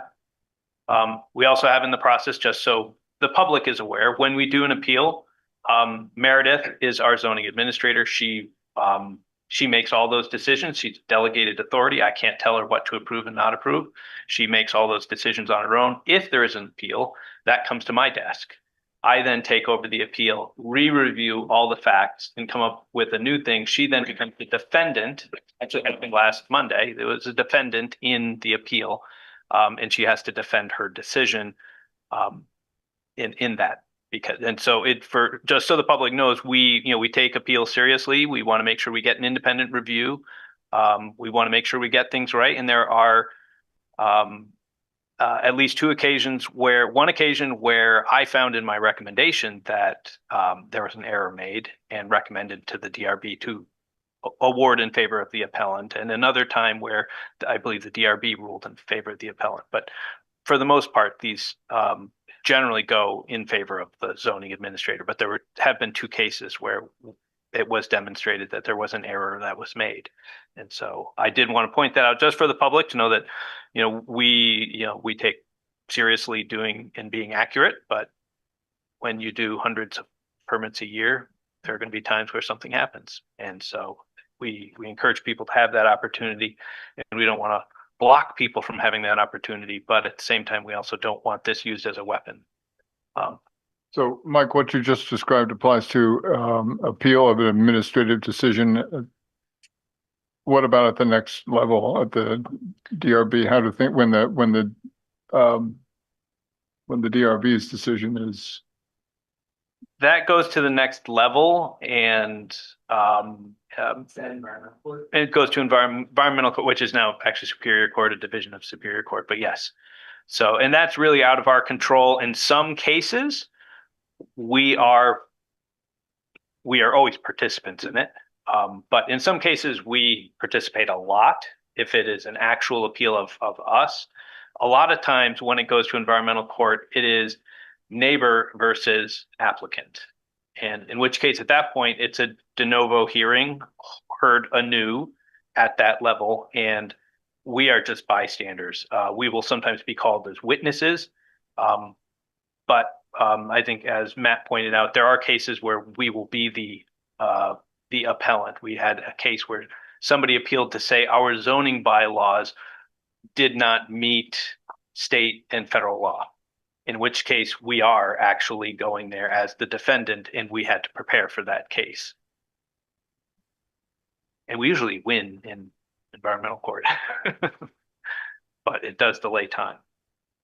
But getting to Ben's point, I know there were some people who wanted to provide some comments from members of the public.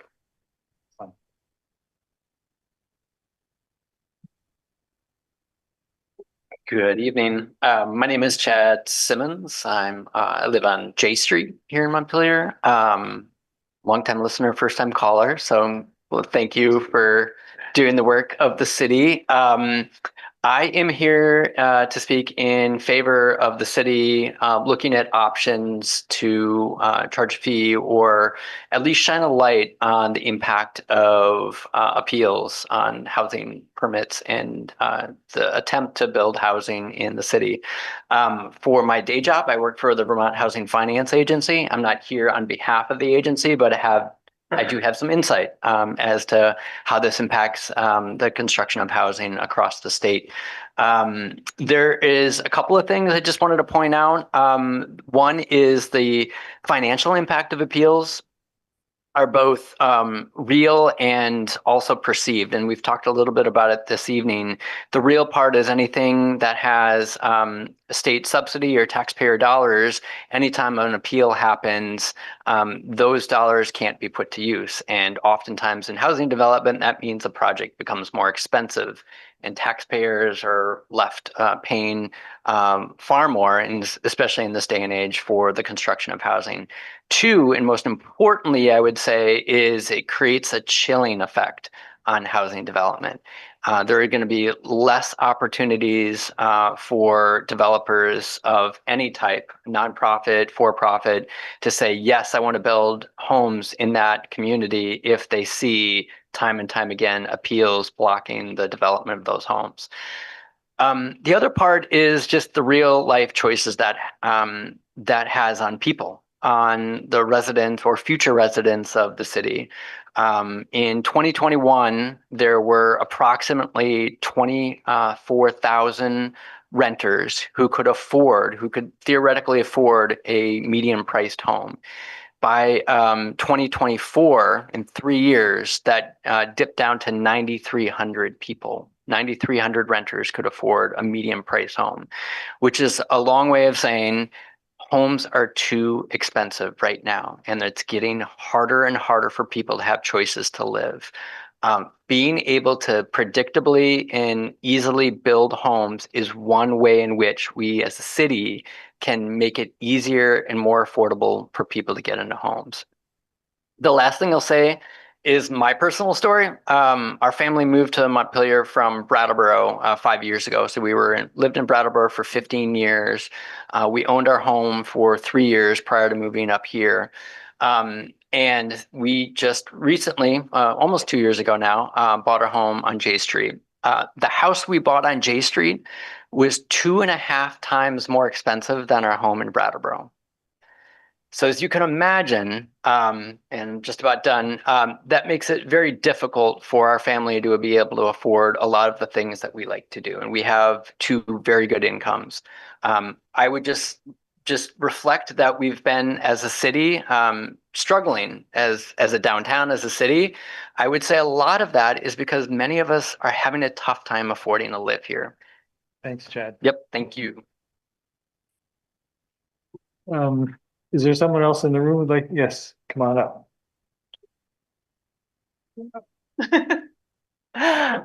So good evening. I'm Angie Harbin. I am here tonight as the Executive Director of Down Street Housing and Community Development. Down Street in Montpelier, we create permanently affordable rental homes and homeownership opportunities for our lower and moderate income community members. I think we've heard tonight, I think everyone's really aware that we've got a housing crisis across the state and in Montpelier. And to echo Chad, one of the most helpful things that a municipality can do is help us create predictable and reliable housing development processes. So if you are a developer and you've got a project and it meets existing zoning regs, you're meeting all applicable standards. You're presenting a project that fits within or aligns with the community's housing priorities. That project should be able to move forward. And I think what we're all aware of, and the reason most of us are here tonight, is right now. It takes a single appeal to completely stop progress, even if there isn't any legal or technical basis for that appeal. And I'll give you an example just from Down Street. A current example, we have proposed 4 single-family homes here in Montpelier. These are permanently affordable homes. They'll sell for around $200,000. We need those homes in Montpelier for sure. And right now that project is stalled because of an appeal from a single household. Best case scenario, so our very best case scenario, there's a 6-month delay and we're adding about $30,000 to that project. That's what we're hoping for. Every time an unnecessary or an justified appeal drags out a project like this one, it's driving up the legal and development costs. It's also discouraging the housing development that we absolutely need in our communities. For affordable housing projects where the margins are already razor thin, that delay, the time delay, the increase in costs can very well kill a project. And the smaller the project is, the more likely that is to happen. We're very concerned about our 4 units right now. And I just want to add, I know this doesn't quite touch on what's being proposed tonight, but that, at Down Street, we care very, very much about community participation. We are highly invested in, lower income residents' ability to have a voice in the shaping their community. But that voice needs to happen at the policy level. It needs to happen when we're creating the zoning regs, when we're, creating the design standards, when we're deciding what our housing priorities are going to be for our community. That's the time for people to step in. It's not through repeated appeals on individual projects that already meet existing standards. Thank you. Next up.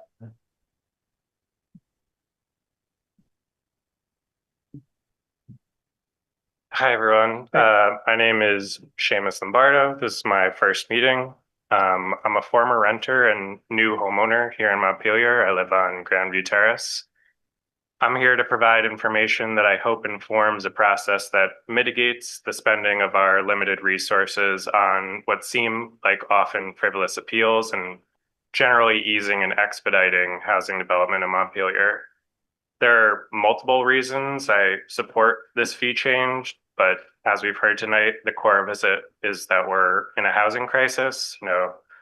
This state and this town needs more housing for working families, or we all lose. The Bridge reported this July about our stagnating tax base. We see articles about our struggling downtown, but we don't want to build housing for more customers for those businesses.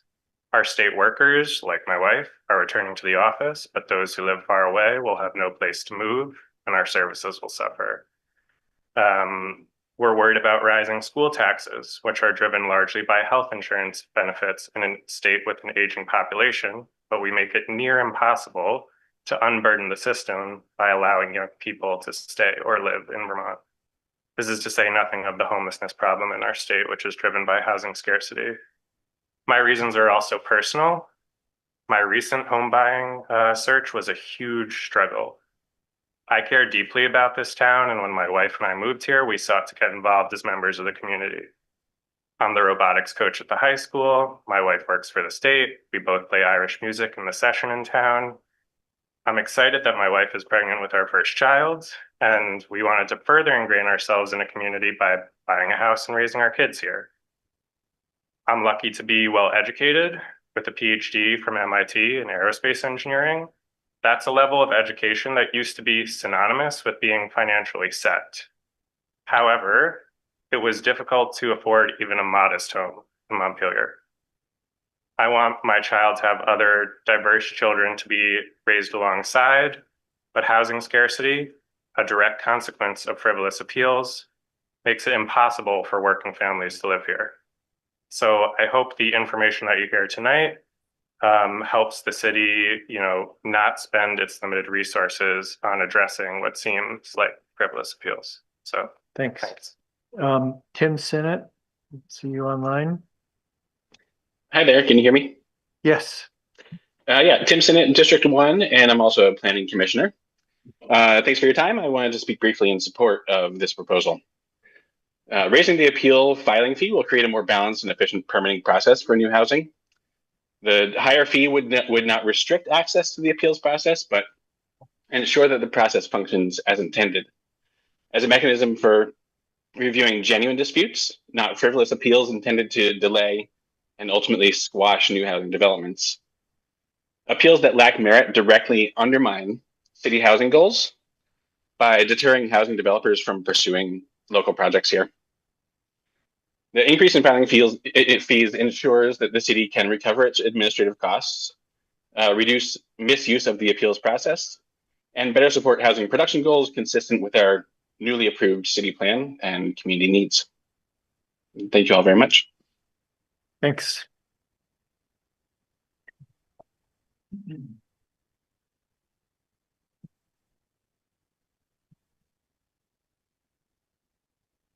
I feel like I'm probably going to be reiterating some things that have already been stated tonight. My name's Zachary Hunter, and I've been a building professional for about 20 years.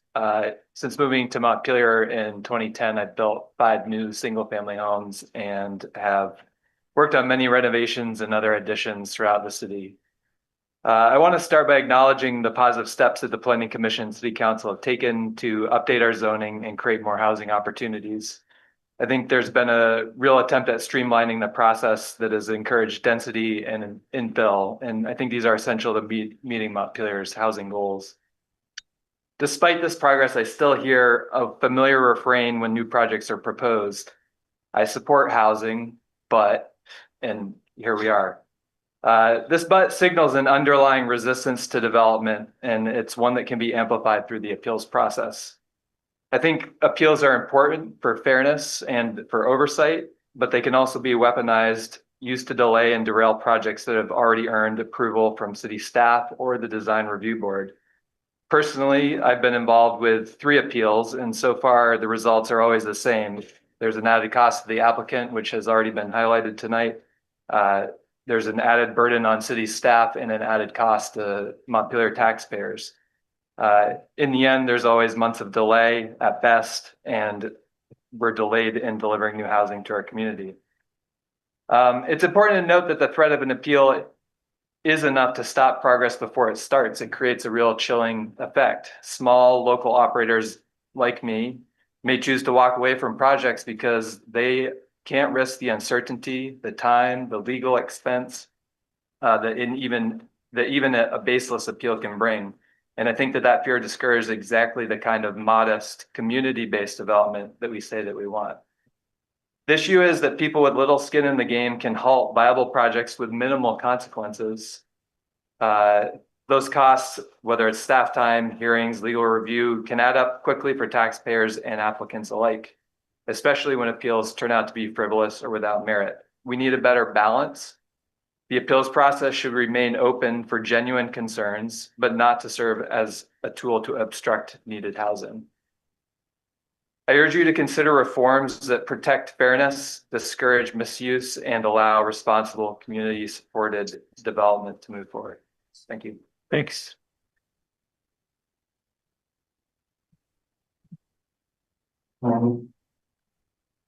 Great, thank you. Welcome.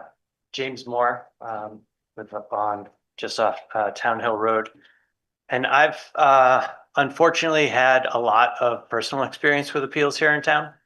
I'm 3 for 3. 3 projects that I've worked on to build housing here in Montpelier have all met the appeals process and likely finding their way to the environmental court.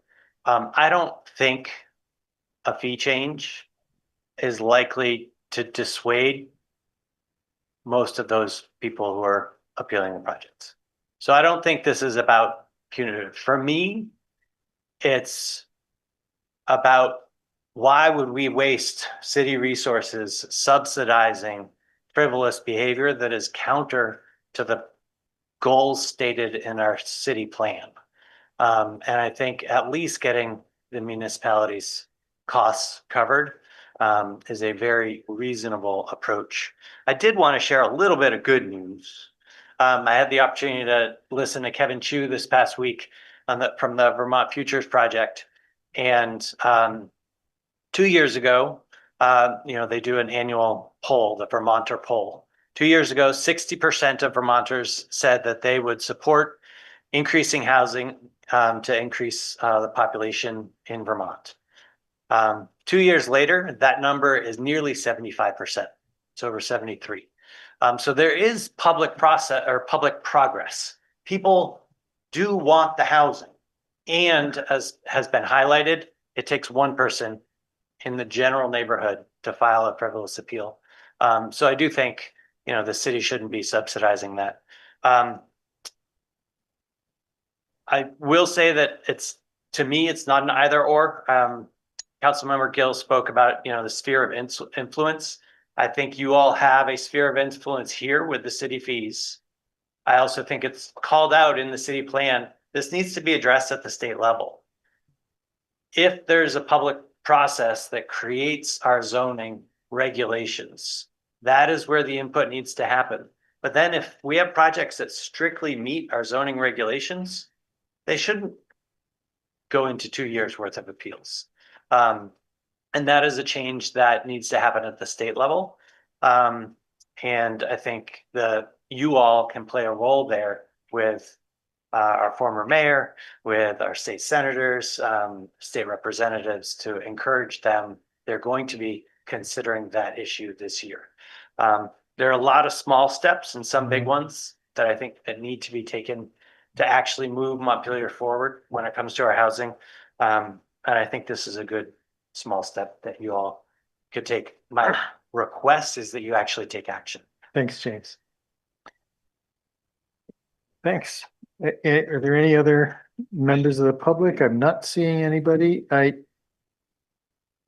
Steve. I'm not a supporter of frivolous appeals. I make real serious appeals, but I point out a connection here that we pay for government, and to constantly take away services that we collectively pay for and turn them into billable cost recovery centers. We did it with water and sewer. We do it with stormwater. We will do it with stormwater. But my point is that you can't keep taking away services that people relied on for decades and start turning them into cost recovery centers. It's just a hidden tax. And there are legitimate appeals. I think we should ask for the numbers averaged across the applicants' appeals. I think what we heard is that we were seeing the numbers for the opposition appeals. And that we should base this on on a more complete data set, and not put a $1,700 hurdle in front of somebody who might have legitimate concerns or legitimate reasons why something should be appealed. But I also want to point to a core contradiction here, that we claim that our development regulations are the high road, and yet just look at what we're doing with Country Club Road and the traffic engineering or the geotechnical boring or the remediation of the toxicity.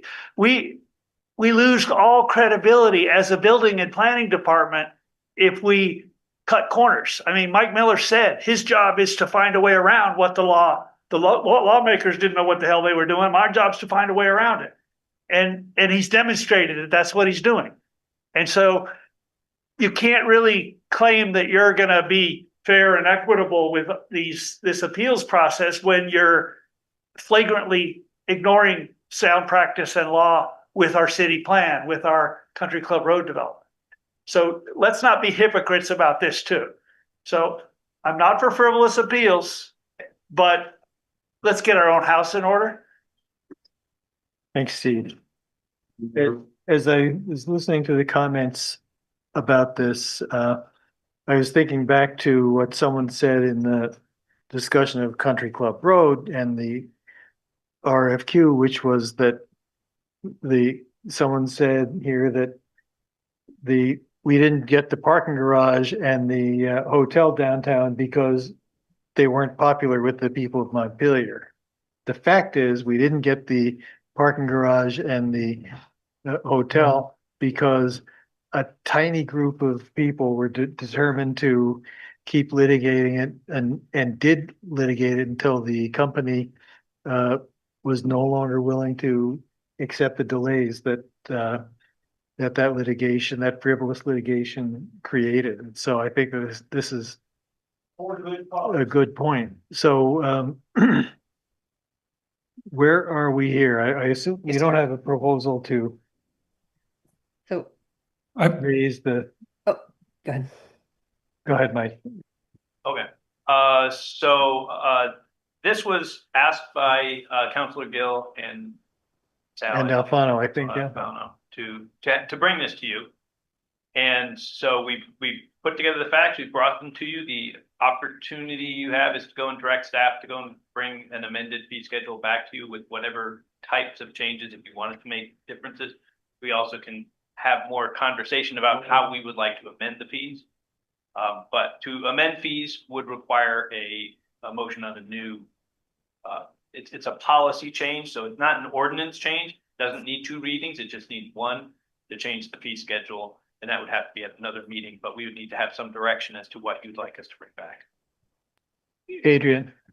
So I'm gonna make a motion that I hereby direct the city staff by our next council meeting, November 12th, to propose a change in the fee structure that would apply to all appeals of administrative permits associated with new housing.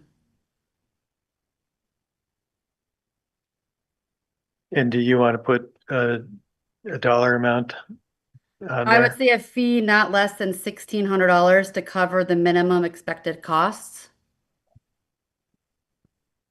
Is there a second? I'll second. Any discussion?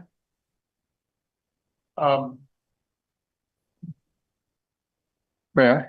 Yeah. I mean, the $1,600 makes sense, I think, because it's a documented, average cost. But it doesn't include expenses of an outside legal counsel, for example. I mean, that may not happen often, but it adds up when it does. It's also, I mean, I don't know what the rules are of an appeal, but I assume that a group of people can get together. You can get 16 people to kick in $100 and pay $1,600 for what is essentially a frivolous suit. I mean, I guess I would like the staff to explore the as I understand it, the city is restricted to the meaning of the word reasonable when it comes to the fee. That's what we can change, is we can alter the fee, providing that it's reasonable. We can't change the criteria and that sort of thing. Yeah, you can't change the criteria. Generally, appeals of zoning administrator decisions are usually directed at, there's a certain things you have to talk about. Here's my, the remedy that we want, here's the error that's made. But most appeals at this level are really about, this decision is wrong because this, you didn't measure the height correctly, or these very black and white, because the zoning administrator decisions are very objective. They're not the subjective ones. So an appeal to environmental court of a DRB decision could be talking about character of the area and these other more subjective things. So usually these are pretty objective. Somebody's going to appeal, they're going to have to tell us exactly what they appeal. And it doesn't meet the setbacks. It doesn't meet the height. It's the same fee for either of those? Can there be an escalation of fees if it moves from one to the other? To environmental court? Yeah. The environmental court fee goes to the environmental court. Does. And it's set by. That's set by the state. Okay. So well, I guess I'm just urging staff to explore. I mean, I think we want this to deter frivolous suits. I mean, we don't want to take away the rights of residents to appeal a legitimate concern that they may have. But we want them to have some skin in the game, and that I'm hoping will eliminate frivolous suits and frivolous appeals, and still allow people to make a legitimate appeal. So that would be within the definition of reasonable. So I would encourage, I don't know how to add that to the as a friendly amendment, but for staff to explore additional costs that would be considered to be reasonable. In my motion, I put I said a fee Not less. not less than 1,600. So that Okay. means Maybe that covers it. yeah. So they could come back with, if Matt continues to do his great research and, add some more variables to the equation, and we can defend it as being reasonable. I think the motion is, not less than 1,600, so it could potentially go up if we factor in additional variables. So I just wanted to make sure that was my intent. Yeah, I'm totally supportive of this. I think just from a strategy point of view, though, we do want to make sure that it can be justified as reasonable. I mean, this is going to put our appeal rate 5 times higher than the city of South Burlington. And you know what? That might be a good thing for the city of Montpelier to put a flag in the ground and say, we don't take frivolous appeals. It could change reputation. We also just want to make sure that it's legally justifiable. And, agreed. So I just think and I think actually covering our basic city costs is pretty reasonable, but I think we just want to make sure that we can dot the i's on that. Yeah, I believe in the memo that Matthew attached to this cover sheet also goes into community costs, which these get very significant especially when you go to the environmental court. The community costs, think about not just cost to the project, but to the community. We need housing. Every person that is homeless or is the lack of housing and driving up housing costs, it has a community cost, has a very personal cost to people who can't get housing because there simply isn't enough. But it also has a community cost because of the services that need to be provided because we don't have those. And those are all costs that aren't captured in this. These are just the municipal costs. 1,600 is just what it costs us. And we felt we really couldn't get too much into the community costs because the delays are weeks and months to get through our process. But certainly when you start talking about years, the impact is significant. But we can certainly explore other ones, Sal, if Well, I was just he's willing to look at them. Yeah, no, I was just going to say to add that I think I like the idea of the current policy where we refund or a portion of the fee if the appeal is successful. I think we should try and retain that up to a certain point, but there's a certain cost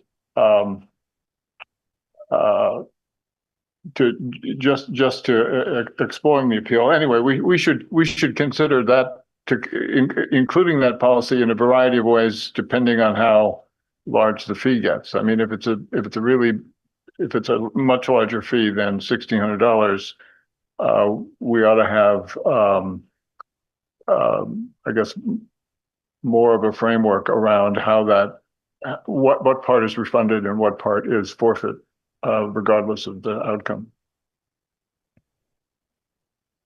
Everybody ready to vote? All those in favor signify by saying aye. Aye.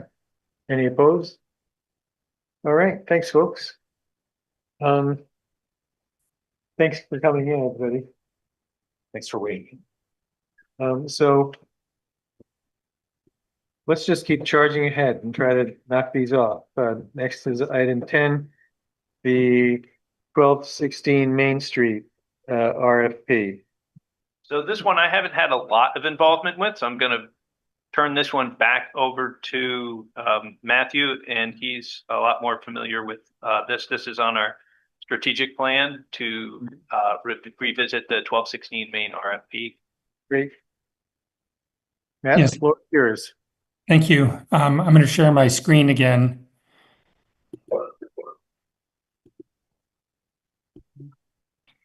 This is the site drawing that is included in the current RFP. The dark lined, irregular shaped site on the right side of the site plan is the area that the RFP limits construction to. I'm going to show you a different drawing now.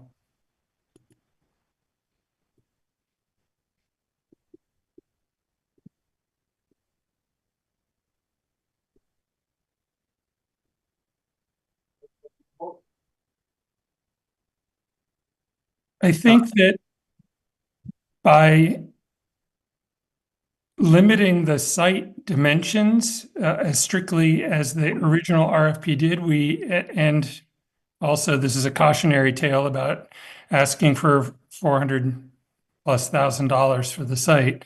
We've limited the interest among developers in creating a viable project. As an architect, when I looked at the site, I thought, well, if we were to adjust the path of the road, then we would be able to create a regular shaped rectangle, for example, and you would need to be able to get a fire truck or delivery trucks underneath it, but that's only 14 feet. I confirmed that with the fire chief today. And so my point being that we could rewrite the RFP to allow developers greater flexibility in the area upon which they decided to build, without jeopardizing and I think enhancing the potential for development on the site. That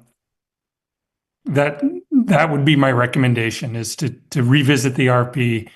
I think we need to revisit the cost that we're asking, the charge for the fee, the site that we're asking, and we need to just allow the developers the room to be creative in how they solve the problem of getting housing built on this site.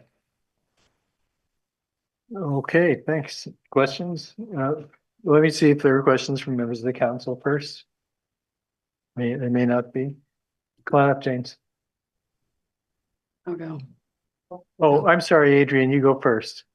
Oh, I just wanted to make sure I was clear. So we had, just process wise, I think we tried twice for the RFP, right? What was the last one we tried? Was it 400 or did we drop it down to $1? Make us an offer. Make us an offer? Was that what it was? Okay. And we got nothing. Okay. And so are you asking us for an action to reissue the RFP with like updated specifications? I guess what I'm asking for is permission to craft a new RFP for your review. Okay. Okay, cool. Thanks. James, want to make us an offer? So I looked at it, well, the first time it came out, and I looked at it the second time it came out. And I've looked at it since. I just think that like fundamentally, there's some other foundational challenges that need to be addressed before any developer is going to be seriously interested in a site like this. And I'll point you back to your zoning regulations. If you read the architectural standards in 2-5 for the urban 1 district, which is the urban center district where this is, you're painting an incredibly narrow picture of what maybe could go here. And then you layer on that the design review district requirements, and it's like it's got to be a sustainable building with new construction methods, but historic materials, and your windows have to line up with the building next door. And we're talking about raising it 14 feet off the ground, but they're still supposed to line up, and you're allowed to go 60 feet in the air. But really you're not, because you're supposed to line up with the buildings that are next door, and those aren't 60 feet in the air. So you can't get more than maybe 3 layers of housing on there. And it's just like insane.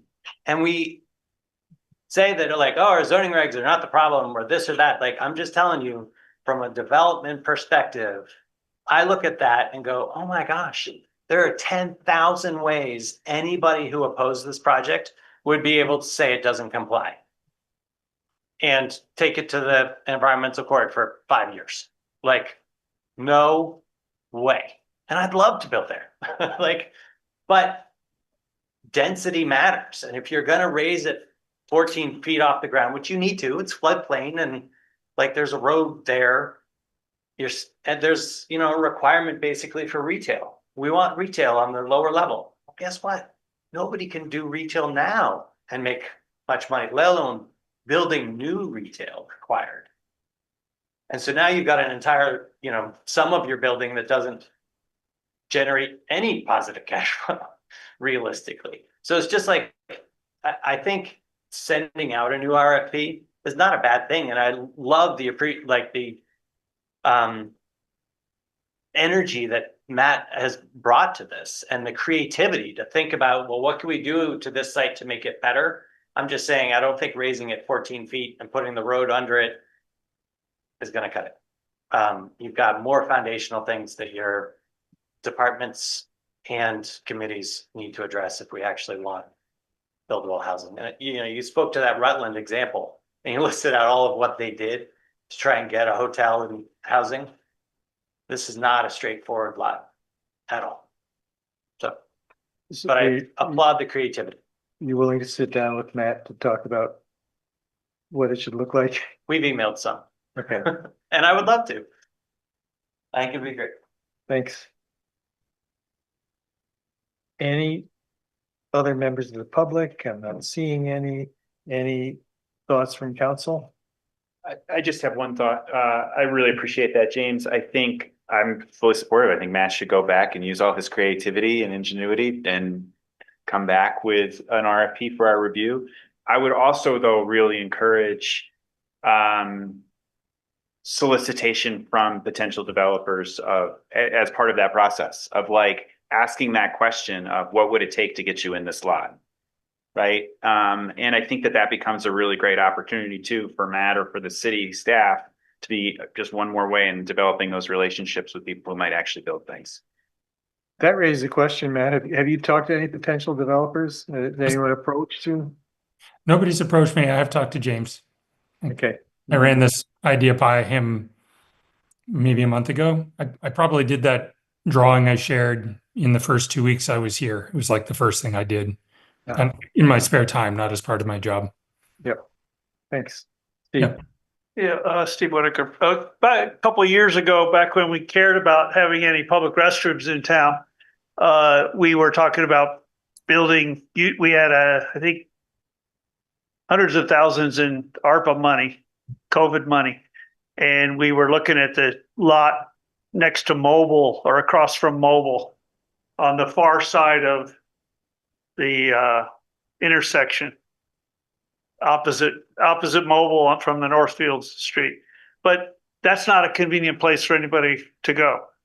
I'm daily dealing with tourists and residents who live here who daily speak about the dearth of public restrooms. So even if this is going to get built 2-3 years from now, we could put shower and toilet trailers on this lot, water and sewer connected, and actually accomplish something that we have neglected to do for so long. You know, this is unconscionable that we would even consider a lot across, you know, the intersection across the river for public restrooms when people are wandering around town needing them. And we've done nothing to replace the downstairs city hall bathrooms since the flood. We're tied up with FEMA, but there's just no excuse. And for the people who are, you know, trying to change a baby's diaper, they need hot and cold running water. A porta potty doesn't do it. For the people who are living outside, a porta potty doesn't do it. You know, so let's seize the opportunity to do something now with that lot. And even if we relocate it a couple of years from now, once somebody gets through design and finance and permitting and engineering for a new building. But let's not lose sight of the urgent conscience that we seem to be so quick to let go of. Thanks, Steve. Does somebody want to make a motion directing city staff to redraft the RFP? I'm happy to make a motion that city staff redraft the RFP in a fashion that they believe is going to be competitive for a positive outcome. Any discussion? All those in favor signify by saying aye. Aye. Any Aye. opposed? All right, thank you. Sanctuary city policy. First, thank yous. I want to thank Carrie to serve on this subcommittee with me, and Evelyn. She came to our meetings whenever her schedule allowed. And again, the subcommittee or ad hoc committee didn't require any city staff participation, but Evelyn just came and she was there with us. And I also want to thank you all our guest speakers to come to our meeting and answer our questions and share their expertise with us. And also all the community members attended our meetings. Sometimes we had one community member. Some of the meetings we had like almost 20 community members were there with us. And we met every other week. And after 2 months of time, we stopped meeting and try to write our memo to you. So we did so many different research. We just like check other sanctuary city policies. We check fair, impartial policing policy. And then we ended up 3 recommendations for you today. First, all the research and work we did on our sanctuary city policy and fair, impartial policing policy. We just want to reaffirm those things. We decided there's no need to make any changes. The second recommendation is state has specific links and steps for the people who wanna, reach out or learn their rights, what to do when they need to do something. I forgot the name of that document, but we wanna have it displayed on our city website. Kelly and Evelyn think that because it's a state document, it is okay to have it. And the third recommendation is the most important one, because during our subcommittee meetings, we've heard from different people one common concern. They don't want to make Montpelier like be targeted, or they don't want to target our vulnerable community members, but they kept saying to us, but we need to stand for our values, Montpelier values. This is very important time to say something because we are having very challenging times. So that's why our subcommittee wants the city council to consider either to accept a resolution or statement. So which one is better for you to explain and highlight Montpelier values? The subcommittee is okay with it. And that's why we shared a sample text for a resolution and also for a statement.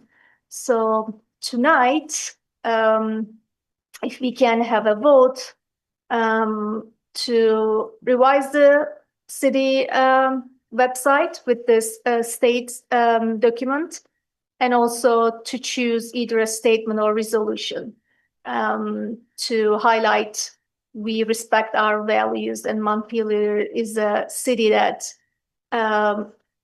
lives for its values, which are important for our community members.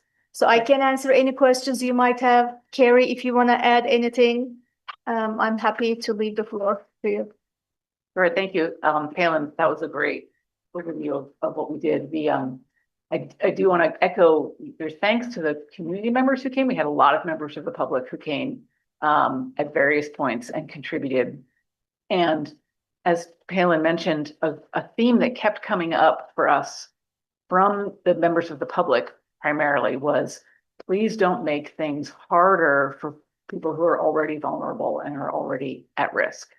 And so we had to be we really took that very seriously. And that's why the suggestions we have of the statement or the resolution are really just a statement of values, and not, we're not making drastic changes. We're not really, but I think this is a way and I don't have strong feelings about either one. I think, either one is great. I think it's good for us to be able to say these are what our values are. The document that you were talking about is from the Attorney General. Oh, yeah. And it's guidance for Vermonters on immigration enforcement. And so that is a document that can be on our website. And so it's a way to provide some resources for people who are wanting to know more and wanting to know, sort of what people's rights are and what the laws are. And I think that's important because it's kind of part of how we put our values into action. We did spend a lot of time discussing the fair and impartial policing policy and considering whether changes need to be made. And we heard from Migrant Justice, and we also talked with the police chief and did a bunch of our own research on it, and came to the conclusion that, well, what we have now is what the entire state has. And so we thought it was a good idea to stick with that at this point. And it's pretty good, pretty strong and good, and makes it clear that there are other communities in the country where it's not clear whether the police can or will assist ICE in their efforts. And in Vermont, it's really clear that that's not the job of Vermont law enforcement, is to assist ICE. There may be sometimes when there needs to be information shared or something, but generally the federal government is in charge of immigration enforcement and not the local government. And so that's what our fair and impartial policing policy does. Thanks, Carrie. And one thing came out good with our subcommittee. We just noticed that our city website has both 2018 and 2024 FIP policies. So Chief Nordenson just removed the old one because it creates confusion among community members and also for us too. So that wasn't a planned strategy, but this is good that we have the subcommittees because it allows us to see things in a different perspective. So do you wanna vote first if City Council wants to go with the statement or resolution? How should we move forward? Well, what I'm thinking, and obviously I don't get to make a motion, but I can't see any harm with a motion that has us adopt the resolution and post the statement on the webpage. Okay. Public, but I don't know if if someone wants to make that motion or if someone has different thoughts about it.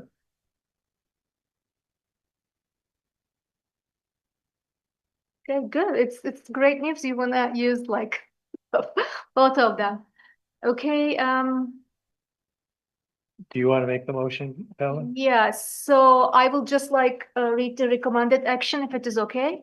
The sanctuary subcommittee respectfully urges the city council to authorize the interim city manager reaffirm Montpelier sanctuary and FIP commitments without changes.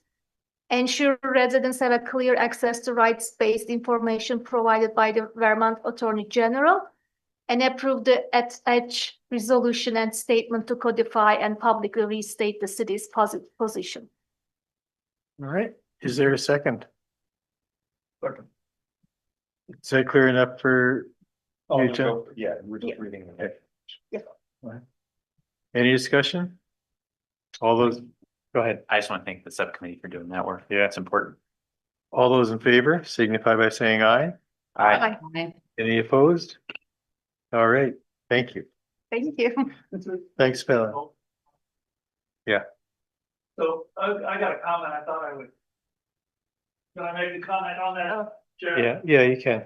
The area that kind of falls in, but Steve Whitaker again, falls between the cracks here is the fair and impartial policing. Where I see that rubber hitting the road is the intimidation and the harassment that the police do of the unhoused folks.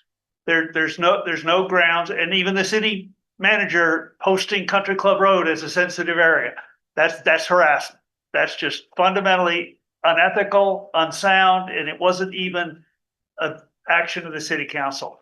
But what are the rights? I think we should be explicitly publishing the rights of the unhoused on where they can be without harassment, as long as they're not committing another crime or creating a public disturbance. You can't just have people constantly rousted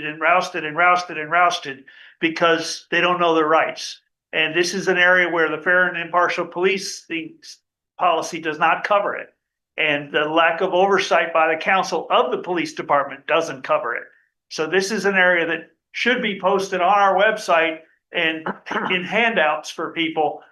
These are the places where you cannot be the area behind the Chargers. You know, there was no reason to tell those people they couldn't be there unless they were creating a public disturbance or leaving human waste around, you know, but I guess it falls between this. This is, they're treated like immigrants, but they're getting the brunt of the partial policing policy. So I'm just asking you to find a way to address this and post their rights and make it clear, because you don't act when I bring problems to you, and you need to.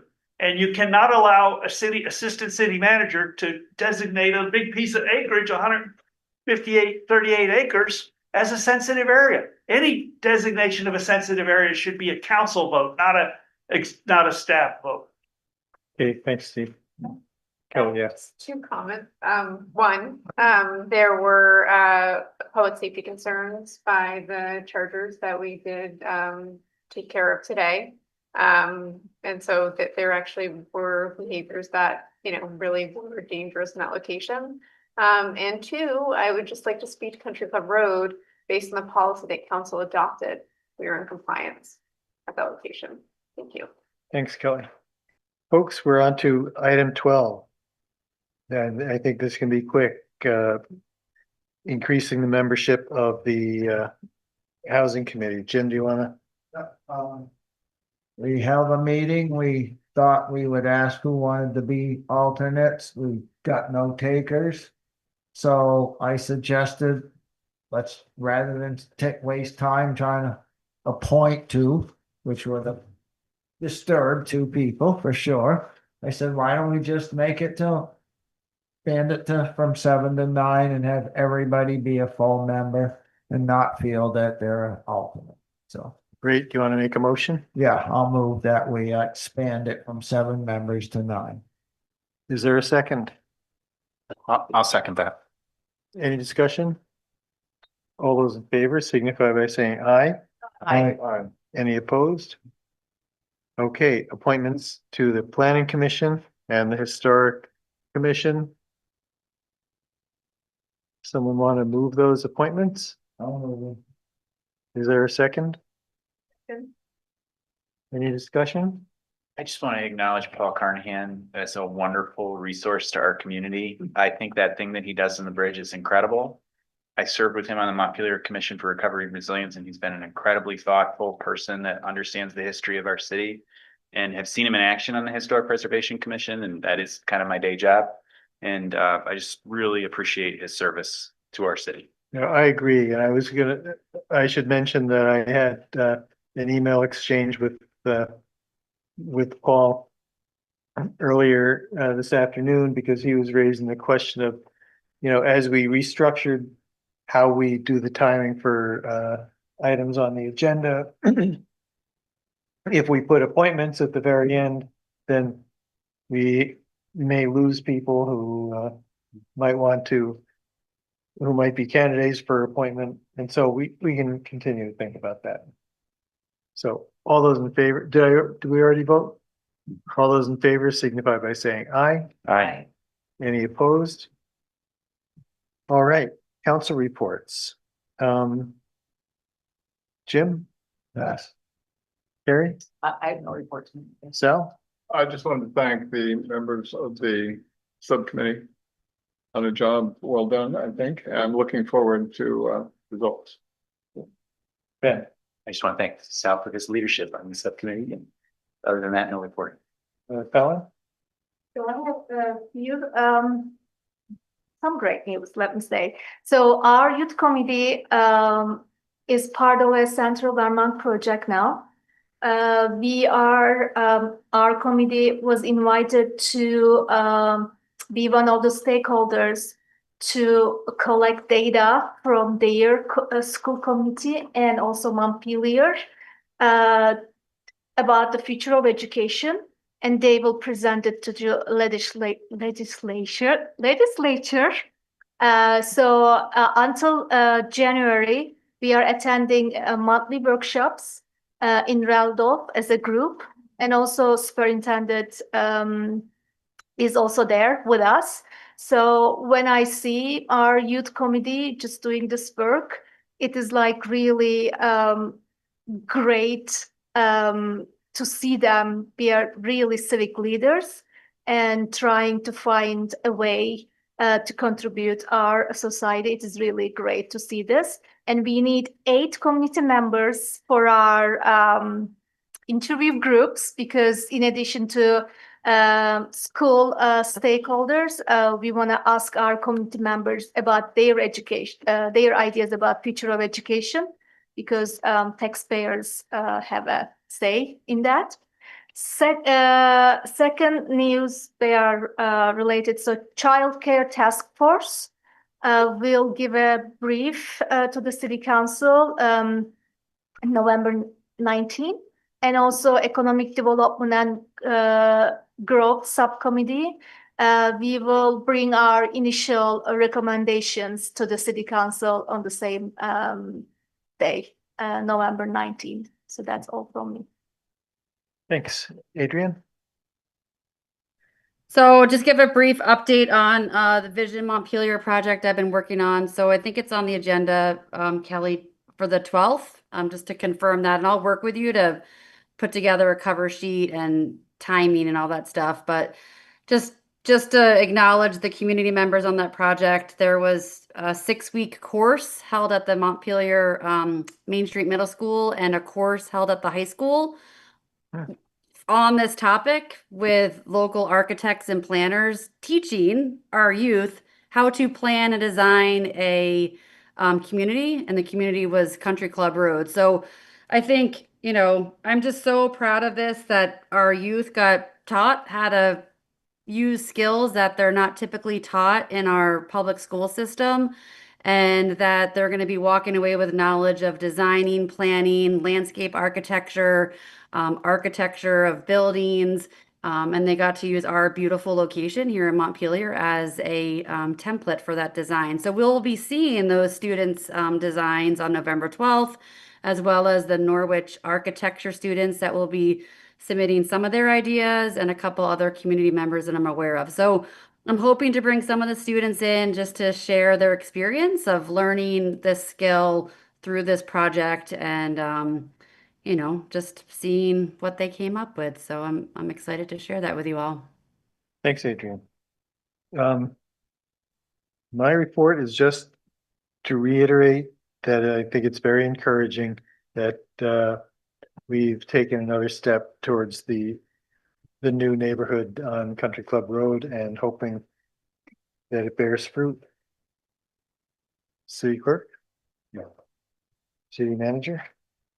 Just a few things. So the first thing, and Kurt's here, so he can back me up, but it's a bit of good news. So there's water pooling out front of Bear Pond Books related to the paving and projects that we did that, you know, on state and Maine. And we are going to be remedying that with a couple of drains. So we should take care of that well in advance of the winter season. So we're quite pleased with that. That's gonna be happening actually this Thursday and Friday. So it's happening very soon. The next thing, and these are in no particular order, the subcommittee on committees, like to just sort of get the nod to get that group back together so that we can, you know, do the policy work, and just kind of close the loop on all the pieces that we've been working on. Evelyn and I have been working with Alex Geller on some pieces. We've been working with Adrian on some other policy development items just to kind of shore up some of the pieces that we worked on earlier. So things are really kind of coming together. And I think we'll also be able to take some action around some of the open committees that are still kind of outstanding. And so I just like to do the subcommittee thing with that and then bring it back to you for final consideration. So I'm getting some nods, that's good. The other thing I wanted to mention, we're at October 22nd, and so time flies when you're having fun. We need to do our annual report picture. And so I just want to put that out there for everyone. So we need to think about where we'd like to do that and when we'd like to do that. I'll ask and sort of poll, but I just wanted to kind of put that on your radar. The legislative committee, so we need to get that group together to talk about our legislative agenda. It's really important. There are several items that, you know, just in communication, we, you know, brought up during our meetings that we'll want to talk about. So I'll work on getting that group together and then we'll be working on getting our legislative delegation in advance of the session. So that's coming up. And then agenda timing. I know it's almost 11, so I'm really sorry about the timing, but we're going to try to keep working the agenda to try to restructure a little bit. But I didn't want to lose sight of Carrie's email and some of the comments around just the timing of the agendas and these late meetings. We really appreciate all the work that's being put in and getting through the agenda items. That's awesome.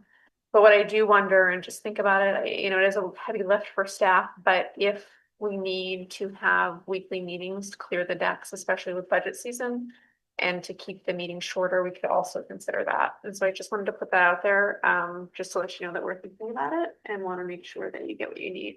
So that's all I have for tonight. Thanks, Kelly. And look at this. Before 11 o'clock. Adjourned at 10:57 PM. And thank you, everybody.